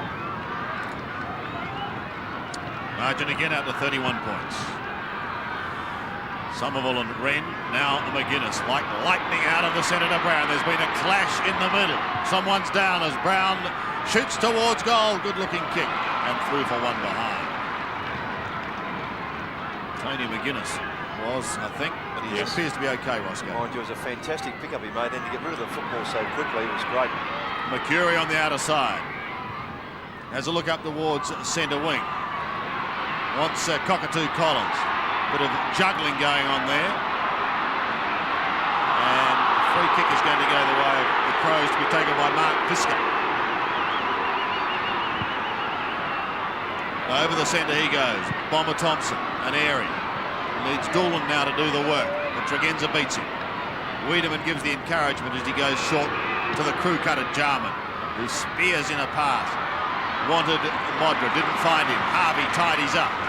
Now, Calthorpe has been given the ask, beat a couple of them. And he does well to get the hand pass away. They'll get away with it. They've got Hardwick in the middle. He is clear. Gives it off to Barry Young. He got a bit of a surprise. Running down is Mark Harvey. 55 metres. Spears it into Simons. Oh, the Bombers are hot. Yes, and the importance of having numbers there to support their skill level there was very good. Calthorpe on that outer wing was very good under pressure. Great pass by Mark Harvey. Simons has booted two after coming off the interchange bench in the second quarter. A chance for the biggest lead in this game to date. He ambles into goal. They lead by 36 points. And Simons has 3. Important contribution too from Michael Simons. Normally around a half-forward flank up towards the centre of the ground, but today playing predominantly at full forward. Goal in each of these first 3 quarters. That's a good effort. The build-up here from Essendon very good, which they've started, particularly in that second quarter, to be much more purposeful than they've gone forward.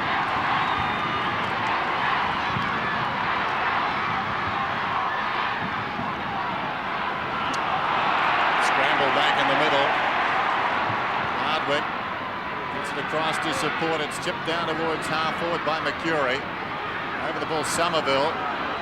Back it comes to Mercury inside the 50. He got it from Simons. He floats it towards midfield. That's inside the 50. There's a centering kick. Hurd slides in, slaps it out. Taken by Jamison. McGuinness backs to the wall time as far as the Crows are concerned. McGuinness runs it out wide. Well kept in by Wanganeen. Touch of magic. Grenvold, the short one. That's ambitious. Liptak got a hand to it. Jarman. Quick hands away to Brown. Brown around the outer side. Ross in front. Made to earn it. Harvey. A step late. Ross has the ball. Forward of the wing. Under very cloudy skies. Cool afternoon. Kicks inside the 50. Big pack at the fall of the ball. Wiedemann waited in front. Tries to go against the fly. Mercury has been everywhere in the last couple of minutes. Got it to O'Donnell. Needs to bounce obligingly for Doolan. It does. Back it comes to O'Donnell. O'Donnell swings it out wide. Thompson will need to work now. Unkind bounce. Somerville tried to deflect it to him. Thompson lost it. Look at the big man Wren work too. Well done, big fellow. He slaps it out to Tregenza. Tregenza on his knees to Jarman. Jarman spots a man. Checks. Goes wider. This is Turner hard against the boundary line. Thumping kick down towards full forward. Modra got hands to it. Couldn't hang on. Harvey. In goes Tongaree. He's dragged to the ground. Whistle. And the ball up about 15 metres out. And a wry smile from Mark Harvey.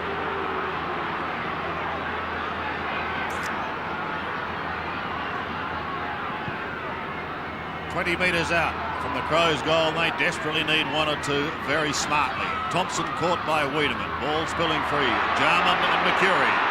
Ross runs into trouble. An attempted soccer off the ground is good to Buick. Just gets away from McGuinness. Somerville. Now the big men do battle. Wren bumped into it and he does well, and he popped one for his trouble. He's up but very slowly. Arashudo on the right half forward. Look at the mark of Wanganeen. Just glided across a couple and took a beauty. He goes short and out of Mark Mercury. Wren is up. Appears to be okay. Doolan alone takes the mark. Looking from the half-back line. Towards James Hurd, who can't get there in time, and Sean Wren done an excellent job. Bounces up again.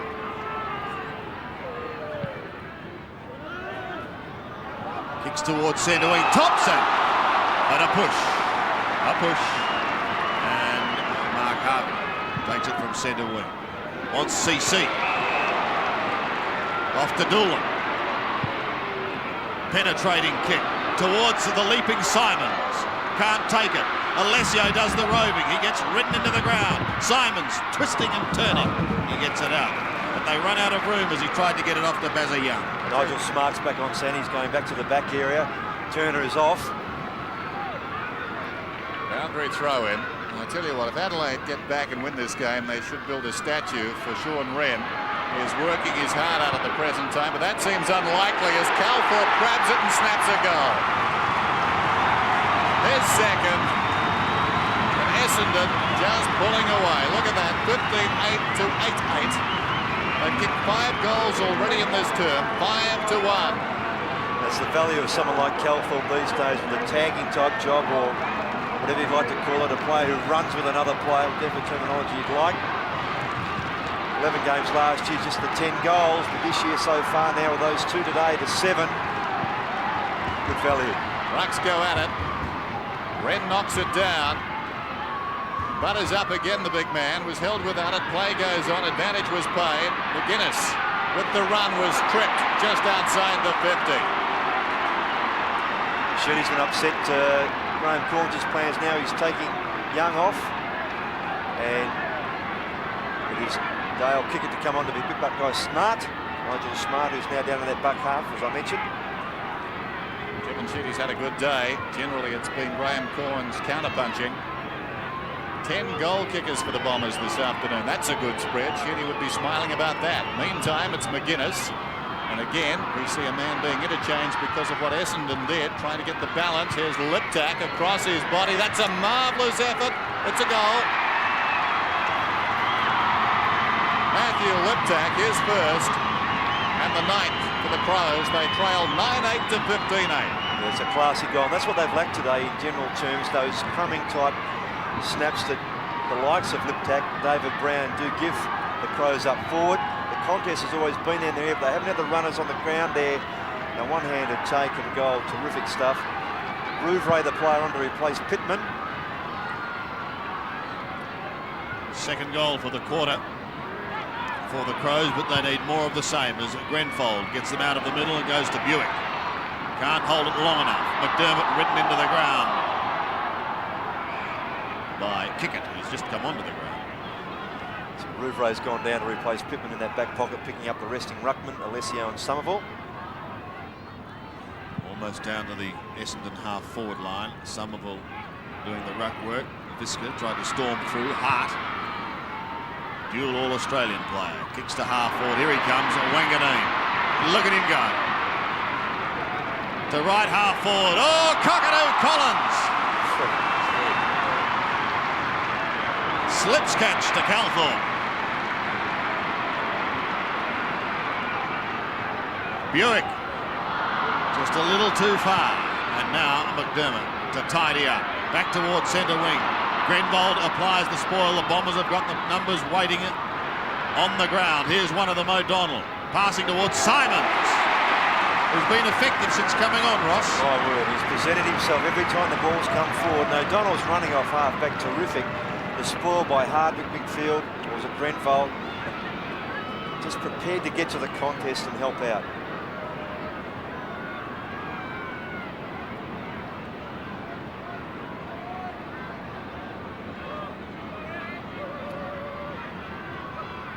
Simons from just inside 50. But let that one get away to the left. He has 3 still for the afternoon. Not a lot of optimism there, the Crow bench at the moment, but there's still time if they're good enough. Good kick, hard into Rashudo. Marks just outside the 50. Kick from inside. In fact, he plays on inside the 50 and boots it towards the wing. Harvey has been very good. Sliding grab. Mark Harvey chips it out wide. Hardwick into open space. Essendon looking irresistible at the moment. Long kick, pulls it back. From behind Somerville, Smart was there, Jamison got it away, confronted Rouvray, did nicely in a tight situation, back against the flow, but the kick not good. Now Hardwick with plenty of time to assess the situation and send Essendon back in. Well, he squares the ball, Alessio forward at the wing.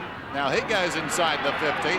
Hurd comes from behind. Wren showed great courage to go back. Over the ball is Hurd, and a whistle. So the Bombers looking good things from here, 15-9 to 9-8. In their previous 2 wins this season, they trailed at half-time. So unexplored territory in 1994 for them at the moment. Wren over the shoulder, close to the boundary line. Rashudo pushed in the back pocket to Collins, who'll get the free.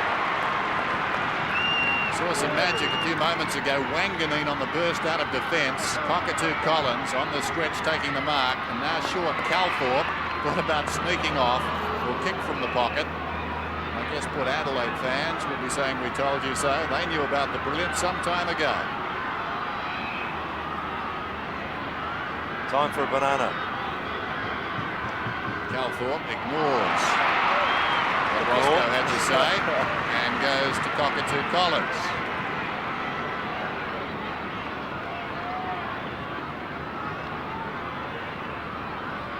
Cockatoo Collins in the right full forward pocket.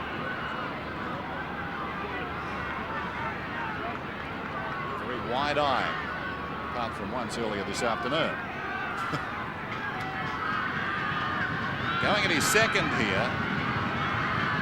The lead already, 37 points. He's got it. The Bombers in a cannon. Yes, and he's a sort of player with his quality. I thought there might have been a shot at goal, but obviously if you look at a very defensive Grant Corns, Michael Taylor alongside trying to make some sort of adjustment to their side structure, but most things they've worked today, as Dennis said, has been the counter that Sheedy's done.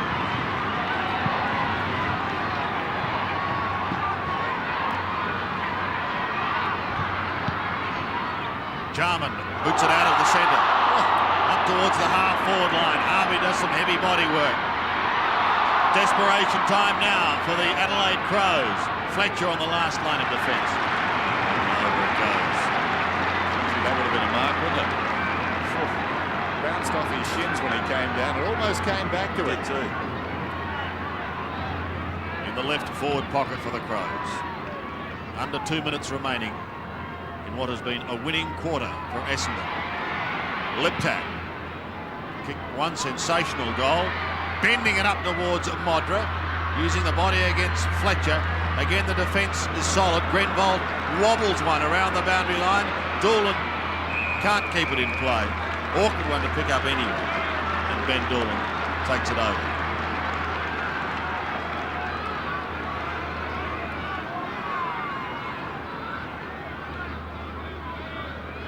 Ross doing the ruck work. O'Donnell comes over the top. Doolan and kick it. Doolan gets straight to Tregenza. McDermott caught. Now kick it. Back to Doolan. Gets his kick up towards half forward. Wren again. Been a tower of strength. 8 marks, 8 kicks, 8 handballs. Can't get any more consistent than that. Jarman towards half forward. And Ross takes the mark. Off to his captain. 60 metres out from goal. Puts it out in front for Modra. This time had a couple of metres on Dustin Fletcher. One of the few occasions too that Adelaide have been able to set up like that, where there's been space in their forward line for Modra to lead to, and the player with the football not under a great deal of pressure has been able to offload the ball to him as Jarman's coming off. Turner to come back on. And Modra in the meantime for number 5, which he gets. 2 in the first, 2 in the second, and now 1 in the third. He is a champ, and his team has the job ahead of them. 16-9, plays 10-8. Yes, with this quarter just about gone, it's difficult to see Adelaide to get right back into this game. I know football does change very quickly these days, but the way Essendon are playing, they've been very good in the clinches. Their use of the football has been much better. 37 points the margin.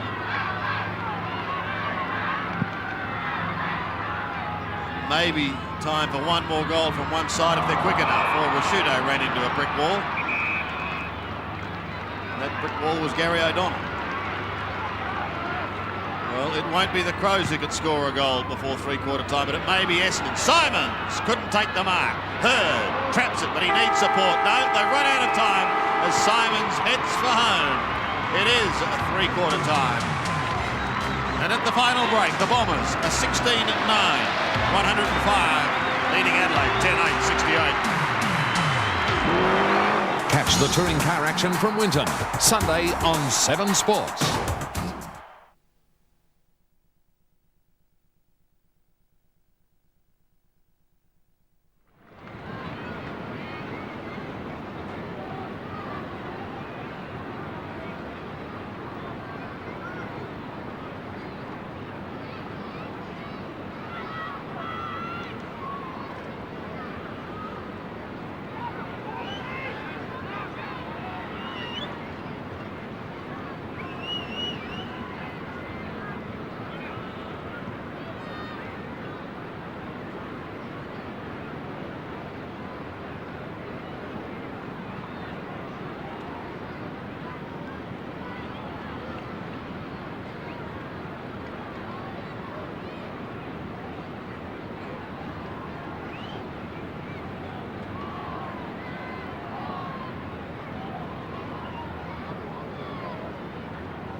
Ten players have kicked goals for the Bombers. They're 16-9, 105, leading the Crows 10-8 68. Their main scorer is Tony Modra, who has 5. A couple of other matches being played today, one being Sydney and Geelong. If you don't want to know the score, then look away now, because here it comes.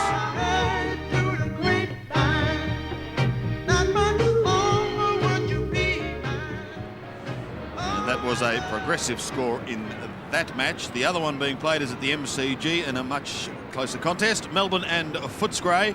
Let's have a look at the situation there. Melbourne are 10-10-70, but the Dogs have hit the front, thanks largely to Ilya Gregic, who's looted 6 of their 11. 11-7-73.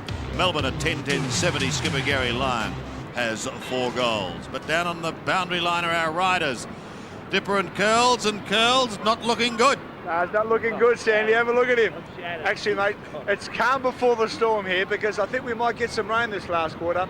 As you can see, Essendon's half-back line is totally dominated today. And Curls, don't look down there, mate. There's no answers. Well, we've only got one controlling player on the ground, and that is Wren. We're being beaten in every other position, and full credit to the Essendon players. They've worked harder than our boys. They've created the opportunities. They've controlled the ball, and they've had a dominant back line apart from Fletcher. And interesting move with Calthorpe and McGuinness still having a great contest here. Well, I'd have to give Calthorpe the honours because he went on to a totally dominant McGuinness. He's curbed him and he's created opportunities for his Essendon team as well. And no half-forward line today. I mean, Williamson hasn't had a kick, Smart hasn't had a kick yet. Ross has been the only one that's given us a glimmer of hope through there. Smart completely outpointed. Got to get his act in gear. Got to know he's got to want to play footy, and Williamson just outclassed. Sandy, I think I've won another $50 off the old man myself. Buy some tissues for Curls. Okay, we're just about set to go, but before we do, let's have a look at this one, Roscoe. Yes, we just missed the actual contact out of screen. But Wren went down, but he's up right afterwards. Inglesio now is on the bench. Done a mighty job, Wren. So here we go. Final quarter at Princes Park. There's the man in question, Sean Wren. 9 kicks, 8 marks, and 8 hand passes, and he could get another one here. He gets a hand pass away towards Ross. Couldn't take it cleanly, neither could Grenbold. Opportunity now for McGuinness as he threads his way through, then kicks up inside 50. Jarman's got to beat a couple, and he does it well. Nice use of the body against O'Donnell. The crew cut it cult figure. What? The CCF. He's going to have a shot.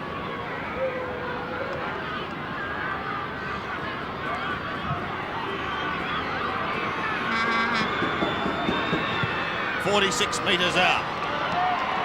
Lovely kick off the boot and he scores a goal. Jars Eugenius, says the sign. He looks as though he'd be far more at home at the moment, though, wandering the mountains of the Himalayas. Well, he's been on and off the ground a bit today, Sandy, but he's still got 8 and 8. 8 kicks, 8 handballs, and that goal, I mean, he's still effective because when he does get the ball, he uses it well. So I like him operating out of the forward pocket, especially on the ground this size. It's one down in the middle by O'Donnell, who was buried by Wren coming over the top. Meantime, there's a whistle. Free kick is going Adelaide's way, and it will be taken by Liptak, who was taken home. Matty Liptak hasn't seen a lot of the ball this afternoon. Still inside the centre square, but at 4 goals the last time the Crows played. That was against the Bears. He has 1 this afternoon. Goes down towards half forward. Wren props in front. Somerville reaching over the top. Angles the fist towards the boundary, and Wanganeen, escorted by McGuinness, take the ball across. Wanganeen, very important in the middle stages of this game. Pushed up the ground and started to use the ball effectively from wide out. Brought so many of his teammates into it. Somerville kicks to the outer side, and Doolan, well read by Rashudo, chopped it off. Tregenza sent into space. Tregenza right half forward. Little pass to Wren. His 9th mark. A long way out. Short, McGuinness. Hard against the boundary line, but he is a left footer, so the angle will open up. They need something special, the Crows. McGuinness runs around, assesses it, and goes for home. Ribs in the pocket. Shake of the head. Harvey's got the ball. Mark Harvey. Deep in his own defensive area. High kick back towards half-back. Doolan over the top. Buick goes after his own hand pass against the flow. Grenvold. That was untidy. Tregenza grabs it. Kicks back inside the 50. But there he is. The plastic man. 12 kicks to Gavin Wanganeen, and telling kicks at that. Back towards centre wing. Ross. Visca in trouble. McDermott towards the boundary line. Skipper keeps it in play. Goes up to half forward. Brown takes the mark. He's still outside 50. Plays on now. Modra's his man. Well, he's booted 5. They aren't out of it. They want a couple quickly to give them that bit of extra lift. Tony Modra for number 6. 35 metres out. Slams it into the post. One behind. Thought he may have let up the ground for that one, Sandy, rather than go to the pocket. He made it difficult for himself into that area.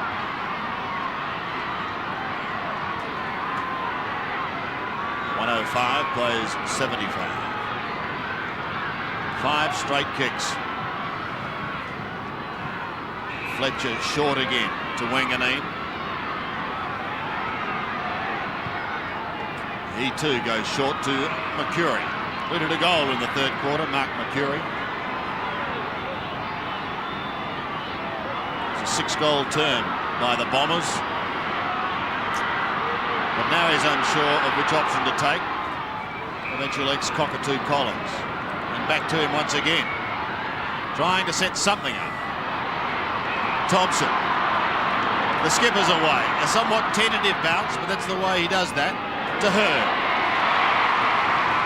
James Hurd gets rid of it quickly to Ben Doolan. Doolan's well outside 50, but he pumps it long and high. He wants Simons. Oh, great mark. Edged hard into the ball, and he still took a fine mark.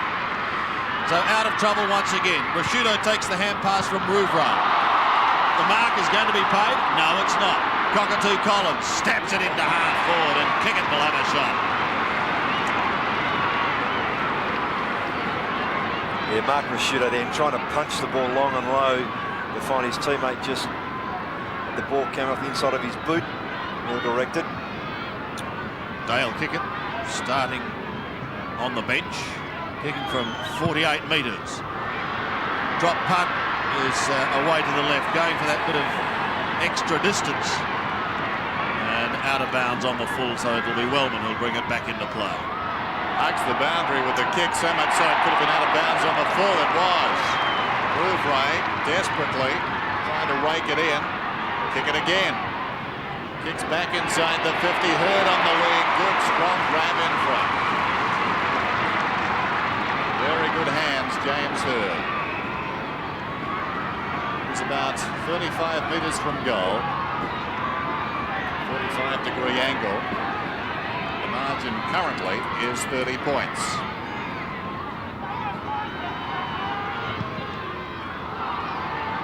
This is to the near side. So the Bombers lead by 31 points. Under 15 minutes remaining. Kevin Sheedy willing them on. 13th season with the Bombers. Punctuated by 3 premierships, 5 grand finals. There's McGuinness in the back pocket. Runs away now. Comes up towards half-back. Kicks towards the wing. Wynn in front. Somerville intent on destruction. Got it on the ground. Ridley. Missed by Hardwick. Ridley goes again. Wren dives on top of it. His initial thought there was to Shepherd, realised nobody was coming in to pick the ball up, so threw his body down.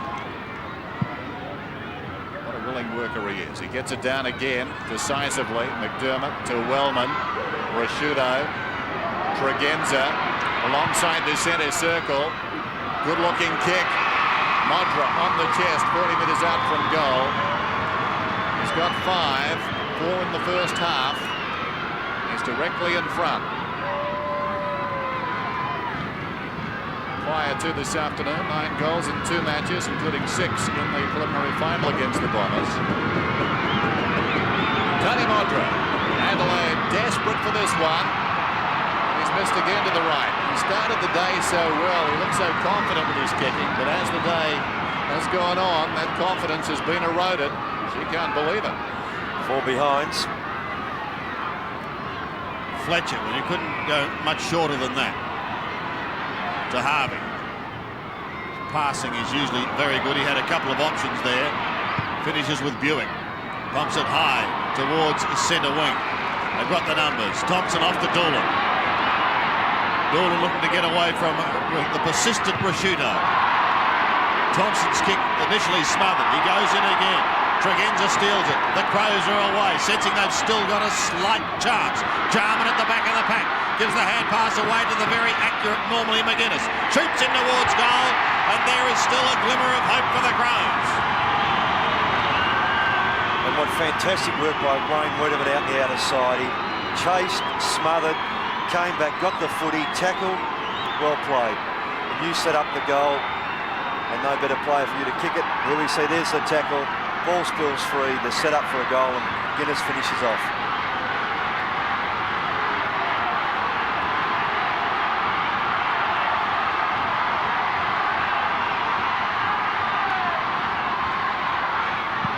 Four straight kicks in it, and the Crows continue to come home. McGuinness is the man as he pumps them towards half forward once again, but a strong chest mark by Wangani. Oh, he's been an absolute tower on the last line. Harvey, defensively to the outer side, will just dribble it over the line. They lead by 4 goals, but in today's game, that is nothing.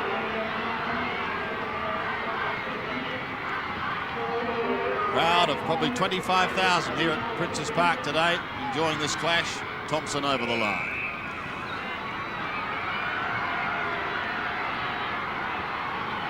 That breeze has picked up a little. And it's the Crows going with it. The Bombers desperate for their 3rd win of the year. David Grenvold runs out of defence. Chips it towards Hurd. Wasn't a good kick, couldn't take it on the half volley. Pushed back, but it may favour Cockatoo Collins. Oh, he does well to give it to Hurd. James Hurd wants Simons, who's come out on a lead now, and he takes it at centre half forward. That tap back by Visca just not on, particularly through the centre of the ground. He must have obviously thought the teammate was behind him, but he wasn't sure. Boy, gee, that cost you dearly. Brown comes off. Tongaree back on.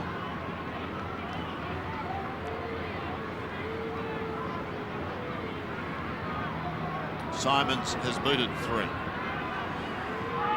It's one of these players that has a long run up. Directly in front though, he can just about seal it for the Bombers, and I think he has. 4 goals to Michael Simons. That could take it out of the Crows' reach as Sheedy's army marches on 17-10, plays 12-10.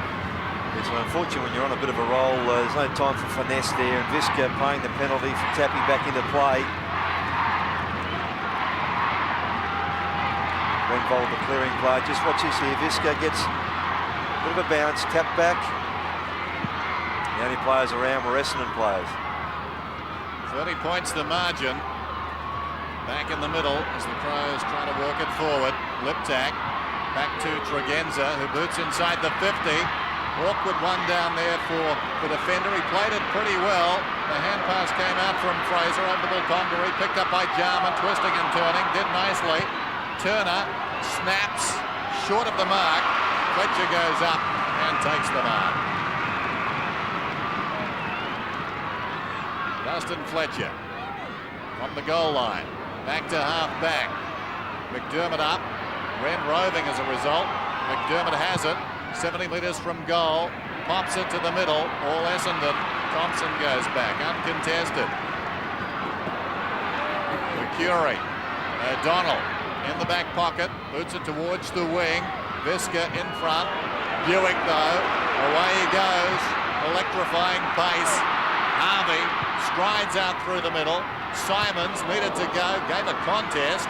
Forward of the pack, an opportunity for Kickett. He's over the ball, Hurd's over him. And a bounce about 40 metres from goal. Simons showing an appetite for the game there. Alessio could have been held, feeds it off. Hurd quickly onto the boot. Back goes Simons. Hart in close attendance. This will be interesting. Simons played it pretty well.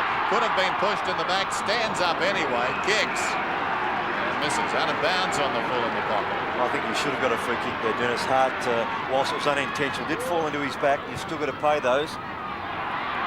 Wiedemann from behind Buick, close to the boundary line, can't keep it in, so a throw in out of zone. Just sense Adelaide too, Dennis. Just lost that bit of momentum they had. The Simons goal just chipping back. Yeah. The heads dropped a bit after that goal. Visca not playing the percentages. This is Buick, close to the boundary line. Up in front, Hart almost the mark. Was it paid? No, Jamison dragged down. Cockatoo Collins hooks it back. It floats goal, and he may have got it. He can't believe it. He thought it was a goal. But he doesn't have the final say. Yes, if you took the reaction of the crowd behind the goals, you would have thought that was a definite goal. Rashudo taken high, he'll get the free kick. 17-11, 12-10. Rashudo plays on. Jamison kicks it very high towards centre wing. Smart, haven't seen a lot of him. Through his hands, Hardwick puts it across to Harvey. Harvey spears one towards the wing, and that was the intention, to run it out. Nigel Smart, the player you mentioned there, he's been one of those fellas who just couldn't lift across half forward, and Harvey, who's predominantly played on Ross, has done very well. Alessio taken high. Alessio on the wing. Mercury, his 23rd possession. Smart leads back in the race. Played it pretty well to the advantage of Hart. They're closing in on him. Short Hart superbly done. On the Ben Hart, it comes across to Tregenza, who kicks towards the wing. Wiedemann missed it. O'Donnell. Now Young runs inside the 50, goes very short. Somerville, about 35 metres from goal. And they've been very keen this afternoon, Ross, to short pass inside the 50. Yes, well, during that second quarter, that's what actually got them to get that break of 19 points at half-time. Their structure going to that forward area was better because they chipped around and waited for the right option. A bit like the way Melbourne go forward when they play. They use the ball, wait for the right option to come up, and then take it. Somerville has booted one this afternoon. Kicks from 40. I think he's got it. Yes, it's a goal.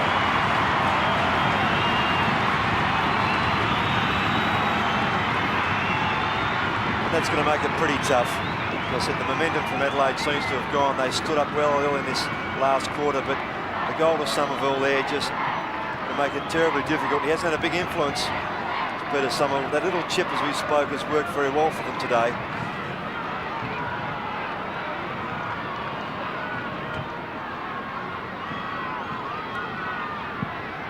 (119-82). McGuinness waits for it, controls it pretty well, but dragged off the kick. Wanganeen releases Buick. A situation he relishes, runs inside the 50 again, goes short. Could have gone for goal, but I think that was expected. Essendon players going every which way on the forward line. Simon's the man who finished up with it. He's got 4 this afternoon. Yes, you could have suggested perhaps that he may have straightened by taking a couple of steps to the right, but the option was there. 2 in the first half, 2 in the second half. Make that 3. 5 in total. The man who made the goal, the man who kicked it. 19-11 to 12-10 at Princes Park. As we said in the preview leading up to the game, that in the absence of Salmon, it may make a couple of the other forwards stand up and take some responsibility, and they've done that today. Simon's one of them. Really has presented himself very well. Bird's been quiet. It's just been a good battle between he and Jamison. But the critical thing has been the goal scoring of Simons. 10 goal kickers for the Bombers. Rucks go at it, falls at their feet. McGuinness tries to soccer it forward. This is Wiedemann to Wren. Been holding the ball. He's penalised. Works back down the ground, but Alessio has the ball. Just under 7 minutes remain. Alessio, short. He's played very well, Cockatoo Collins. Dangerous forward. They've struggled. Graham Corns has really tried to throw his back line around to try and match up with the Sheedy moves. As we said earlier, Sheedy's been able to make them quickly and make them effective. Cockatoo Collins will kick from just outside the 50.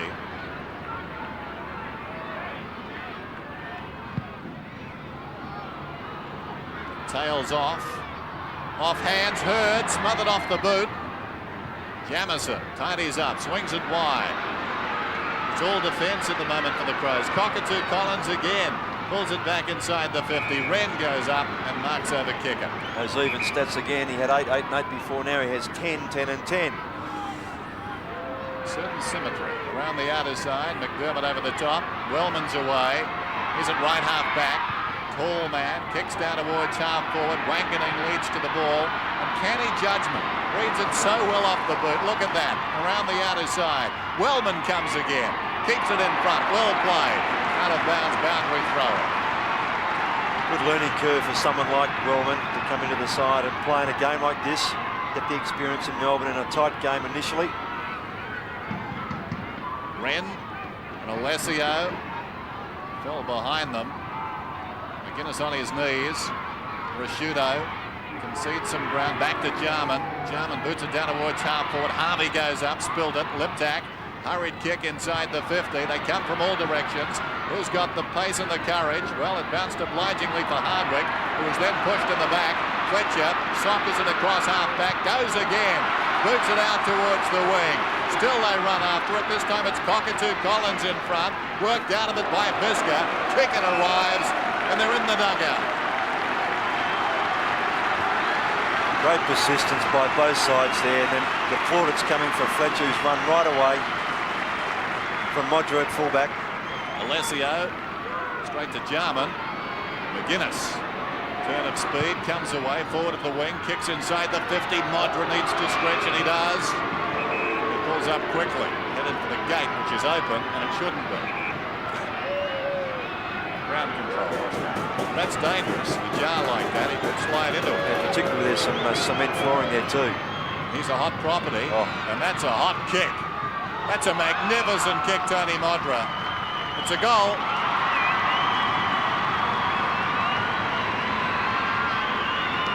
Six to Modra, 13 to the Crows. They trail, though, by 37 points. Yes, good shepherding too by Jonathan Ross in the square there. Terrific kick. McGuinness getting the ball from Jarman on the wing. Just a bit of shepherding by Ross, and also Tonga allowed that ball to sail through.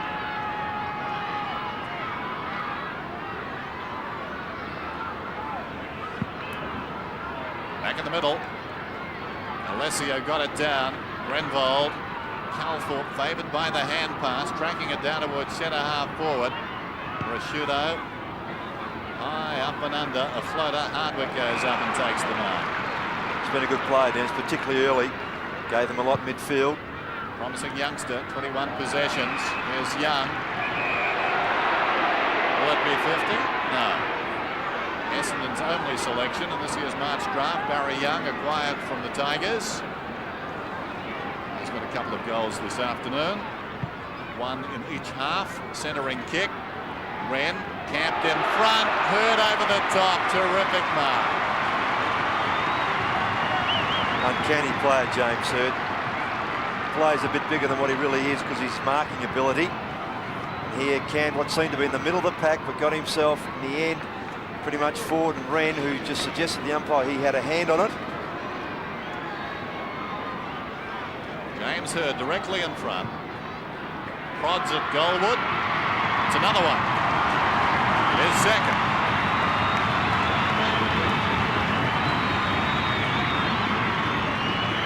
And the very pleasing thing, as we've said a few times during the commentary for Kevin Sheedy and the Essendon team, is they've had multiple goal scorers today. They've really struggled to kick over 14 or 15 goals for the season. In fact, they've averaged around 85 points per game, which has made it difficult for them to win, particularly the close ones. But today, up in 20 goals, terrific effort. Centre square infringement. The Bombers will get a free kick. So it's all falling their way. Steve Alessio's got the ball. 2011 to 13-10. Alessio boots it down towards half forward. Wellman makes the tumbling mark. The Bombers make it 4 on the trot against the Crows. They continue their dominance. They've won 5 out of 6 overall. This is Grenvold over the ball. Whitterman's got him. McCurry tackled by Jarman. Comes wide to Doolan, dragged off it. Young feeds it back. This is Thompson. Bomber Thompson floats one down towards half forward. Simons, who's been terrific up in front, knocked away by Hart, close to the boundary line. Hart comes again, dumps it out of bounds, and the boundary throw. I guess the Crows would be a little worried about their defence. Probably is their weakest area.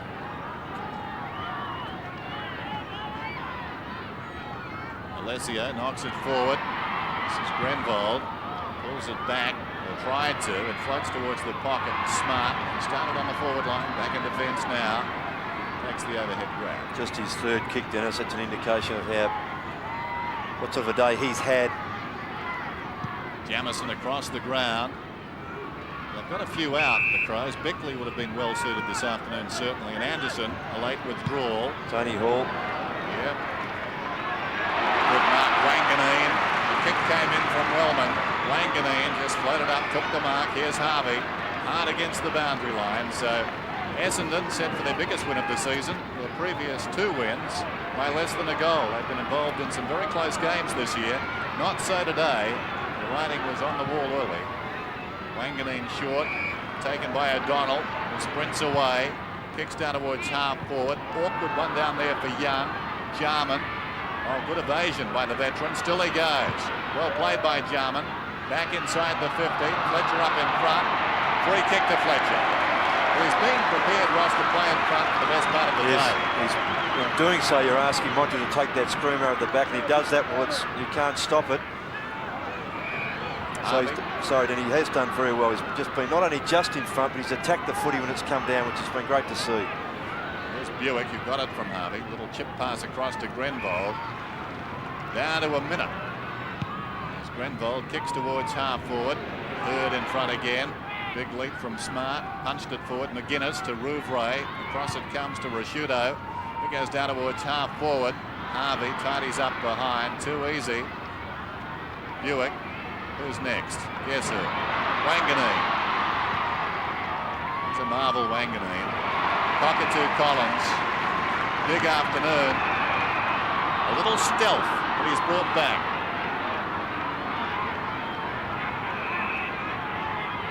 Last thing you need if you're defending on him. So that sort of caper. The scoreboard as it is. Well, he's determined to get past Bisker, but Bisker this time is penalised for holding the man. Well, Cockatoo Collins hand passed to his own advantage. He was held without it, so the free kick was there, but I think it shows that Cockatoo Collins has too much energy for his own good at this stage of the afternoon. Here's Buick. Boots down inside the 50. Young is up, fisted away by Jamison, off the ground by Calthorpe. Out of bounds in the pocket. What did Bisker be saying? Well, Cockatoo Collins, cut that out. Why? Cockatoo Collins just trying to show the coach that he wants more time on the ground because he can run out a full game. And then some. Yes. The ball comes behind Rouvray. Thought he was pushed in the back. Wellman got it out to Jarman. McGuinness, the last kick of the game. And that's good to see. Calthorpe and McGuinness. A resounding victory to the Bombers. That stopped the slide. 2011 131 to 13-10-88. Simply too strong today. We made the point a few times during the course of the game. In close, Essendon always winning that hard ball. It's a bit of a cliche, but today it certainly was the key to this game. That young defender had to work out from that man. Tony Modra finished the game with 6 goals, but Fletcher showed plenty of fight. Alessio, well, he lowered his colours to the big man, Sean Wren. Gavin Wanganeen, not often a back pocket player or a defender, Ross, can be a dominant player, but of course he was a force today. Yes, and you mentioned that in that second and third quarter particularly, he created something special in terms of getting the football, intercepting a lot of Crows thrust, but well played. Let's go down to Neil Curley now with Sean Wren. Yeah, thank you. Have Sean with us. And Sean, on a personal note, well done. You couldn't have done any more. Oh, I think I'm pretty cool. Well, they just showed us today, the Crows, how a team can work together, use the ball and cover ground. Yeah, really disappointing, Kills. For a club point of view, I think this would have meant a lot to us if we could win over here, and I know I'm very disappointed. So. Well, both clubs wanted to win the game, but having a look today from the boundary, it just appeared to me that the Essendon team had more players that wanted to do the hard work and share the ball. Yeah, they chipped it around well all day and seemed like they had an extra man everywhere, I suppose, and they're too good on the day. On a personal note, well done. On a team note, disappointing. Back to you, Sandy.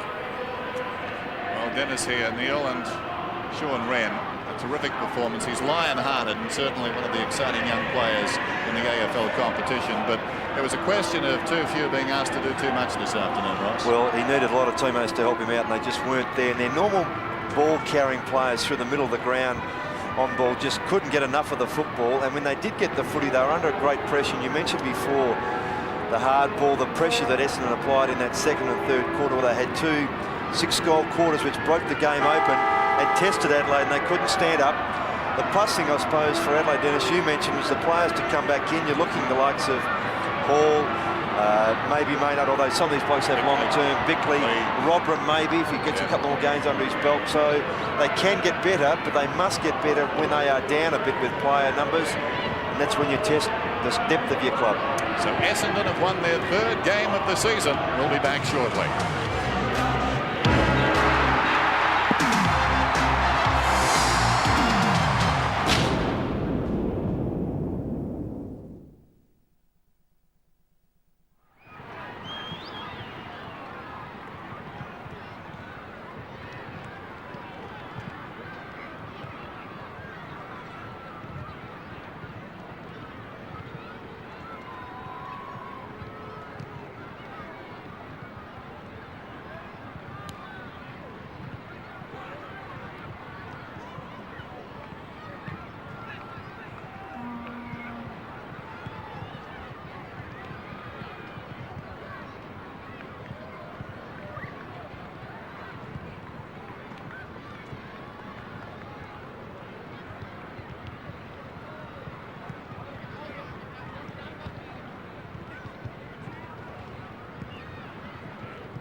Who's just...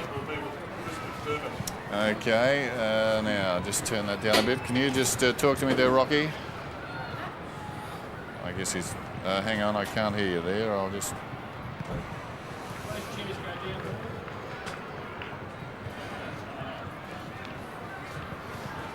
Bit high, mate. The left, okay. Where does that come up, Rock? In this, just the talk of the game, right? Okay. That's the highlight is before the match stats, and then it's Chris McDermott. Just a minute, right? Check, 1, 2. I would have lost the money today, I think. I don't think I would have gone for Essendon? 43 points. Oh, yes. You would have gone Essendon.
Back at Princes Park, and they've led at every change, the Bombers, this afternoon, by 2 points at quarter time, 19 at the half, 37 at three-quarter time, and finally by 43 points. Simons finished with 5 goals, a real spread, and that's the story of the game in many respects for Essendon. 2 each to Hurd, Cockatoo Collins, Alessio and Young, and singles to Mercury, Buick, and also Hardwick. For the Crows, 6 goals to Tony Modra, 2 to Wiedemann, 2 to McGuinness, and singles to Jarman, Turner and Liptuck. And we talked before about Essendon coming in wanting goal scorers spread across their forward line, Ross. Well, certainly Kevin Sheedy got that this afternoon. Yeah, I'm not sure he would have expected to have so many there, Dennis, but their setup going to that forward line was very, very good. I mean, they were prepared to share the ball around, which they normally do tend to go long, so they've had a fellow like Salmon down there doing well, or Hurd at centre-half forward, but lacking those players, and on a tighter ground, where you think they would have gone long, they've actually chipped it shorter, played a bit like Melbourne do, shared the ball around, and they've set up much better in those 2 quarters, the second and the third, where they kick 6 each.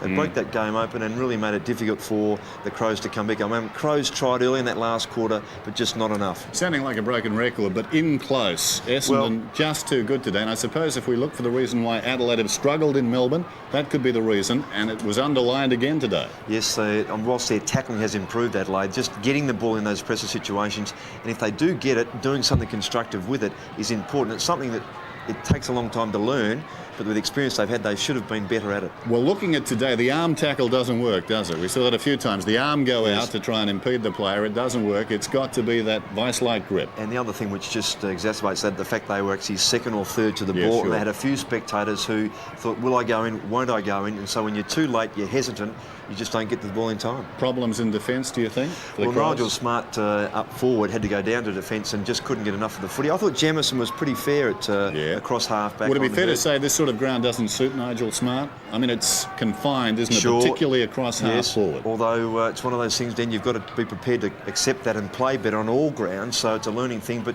you just can't wait for them to learn. They've got to get up there more quickly. But still, with players to come back in, they can improve. It's going to be a big ask. OK, well, it's time now for Just a Minute, and the man in the spotlight today is Chris McDermott of the Crows.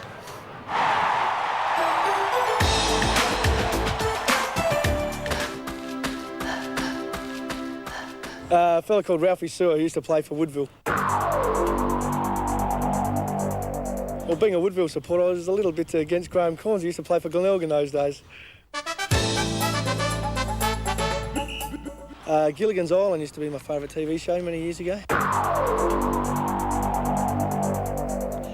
Yeah, Mully Grubs, Channel 10, 10 o'clock, shocker. Bone, and mainly to do with the large bone in the middle of my face.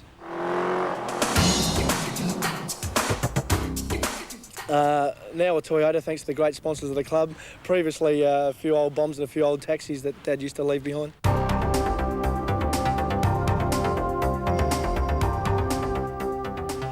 Sean Wren. Only Wren will be able to tell you why.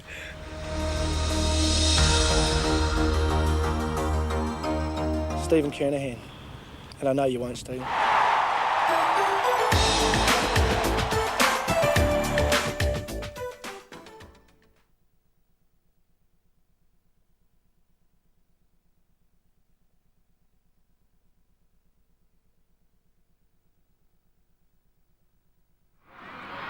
Bombers desperate for their 3rd win of the year. David Grenvold runs out of defence.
And welcome back to Princes Park, where Essendon have defeated the Crows to the tune of 49 points here this afternoon. I suppose when we look back to that last term, there was a very interesting passage of play. 12 minutes to go, momentum certainly running with the Crows. Just 4 goals down. Ross, what happened here? Well, Grenvold, the player there coming out of defence, and just the ball going past Hurd, and this tap back by Visca, you just shouldn't do. And particularly at the stage they're at, as you mentioned, Dan, it just gave Essendon a chance to set up for a goal, which they did do through Simons, who was very good when he came on. Momentum's a fickle thing, isn't it? Well, it is, but it's unfortunately they lost what effort they had. Statistically, the Crows are normally up very high. They're up around 320 per game, just 250 today, 260. And Essendon just reversing that and doing very nicely. And the taps, you can see where their Wren's done so very well, but just had no one down at the bottom of the pack to take effect of that. But I still thought he was a very gallant player. Tackles, the Crows tackled more because they were chasing backsides more often. That was why that's so high there. And centre breaks fairly even, but the Bombers, when they did get the ball, did very well. Well, this afternoon, the better players played for the Bombers. Mark Harvey in defence at centre-half back, solid as you can see. 20 kicks, 3 hand passes, as always, setting the standard for courage in that defensive area. Sean Renwall, he's a player I've admired for a long time, and there with those very even stats all through each quarter, which just showed the effort he put in, not only just in those stats, but chasing, tackling, assisting, dropping back into space. They're those little things that don't come up. I was going to say, Ross, he's a rising star, but probably that's not fair to him because he's arrived, hasn't it? Well, I think he's a star already, yes. Yeah, just a terrific player. But speaking of players on the rise, this young man did very well today.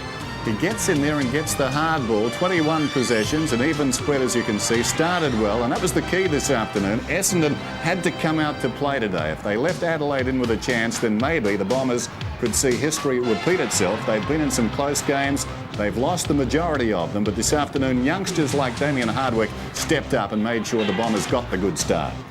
Yes, and Tony McGuinness, who was followed for most of the day by Calthorpe, whilst he got some fairly high stats there, not a lot of effect really from some of them, mainly because when he was going forward, people weren't presenting themselves. A couple of goals which assisted towards the end there, but he just found the day more difficult than he would have liked.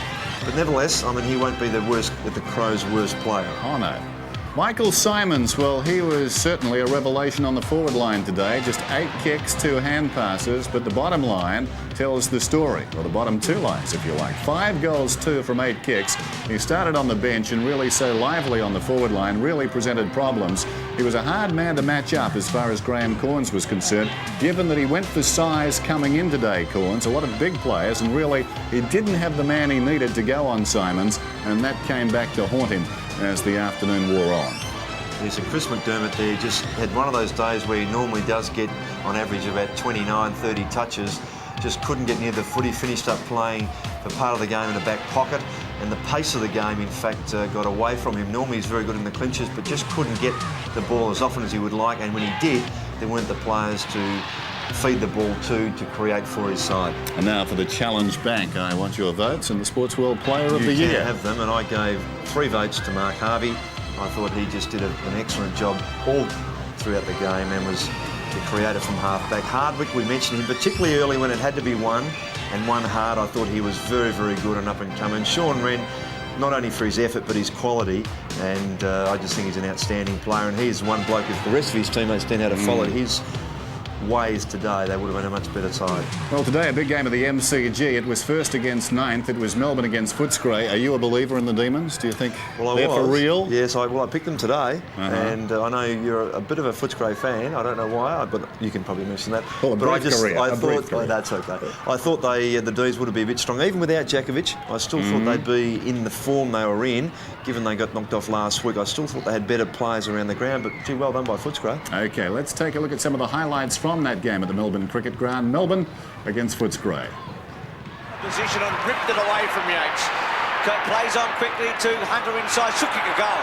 The captain for the day goes back and drills it through. Cameron, sweeping hand pass. Chance now for Watts. Good kick by that player. Straight down towards full forward, Grigic. And that's not a mark, is it? He's done very well. He's got a clean sheet on the behind side, and he retains that. Road coming on as Terry Wheeler said a moment ago. Neil Baum swinging the changes.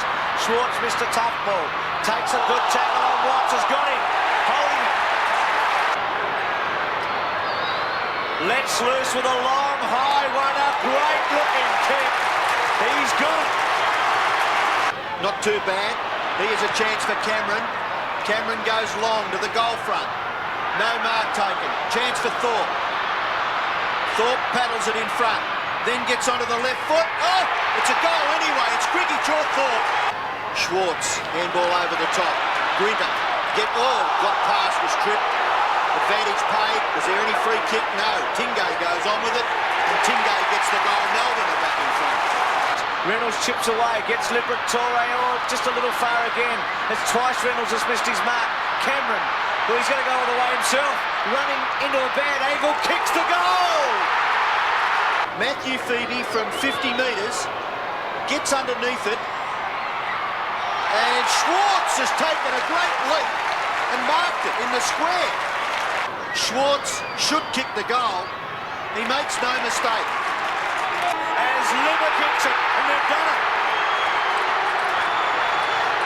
Footscray, against the odds, have given the league leaders a start and have won it from Losses for the Demons now. And what about Footscray? They've won 3 on the trot. Maybe the message is starting to get through from Alan Joyce. They lost their first 2 under Joyce. Tough games, certainly, and neither of them by big margins to Collingwood and North Melbourne. But now they're on a roll. And they defeated the league leaders this afternoon, 14-10-94 to 13-13-91, a thriller. We'll be back at Princes Park right after this break.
So the margin here, 49 points. Essendon over the Crows, talking with Ross Glendinning. Ross, a big game coming up next Friday night. 2 sides that are trying to get back on track. We've got North Melbourne and Collingwood. I saw the game yesterday at the MCG with Collingwood. Gavin Brown is on report, and so is Wayne Carey, the 2 respective captains. Interesting situation, because we've seen the tribunal in focus this week and reports.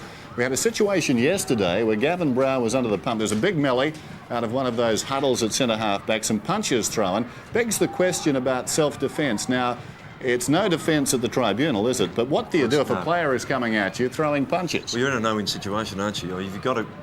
most players instinctively, or people even forgetting players, would just retaliate.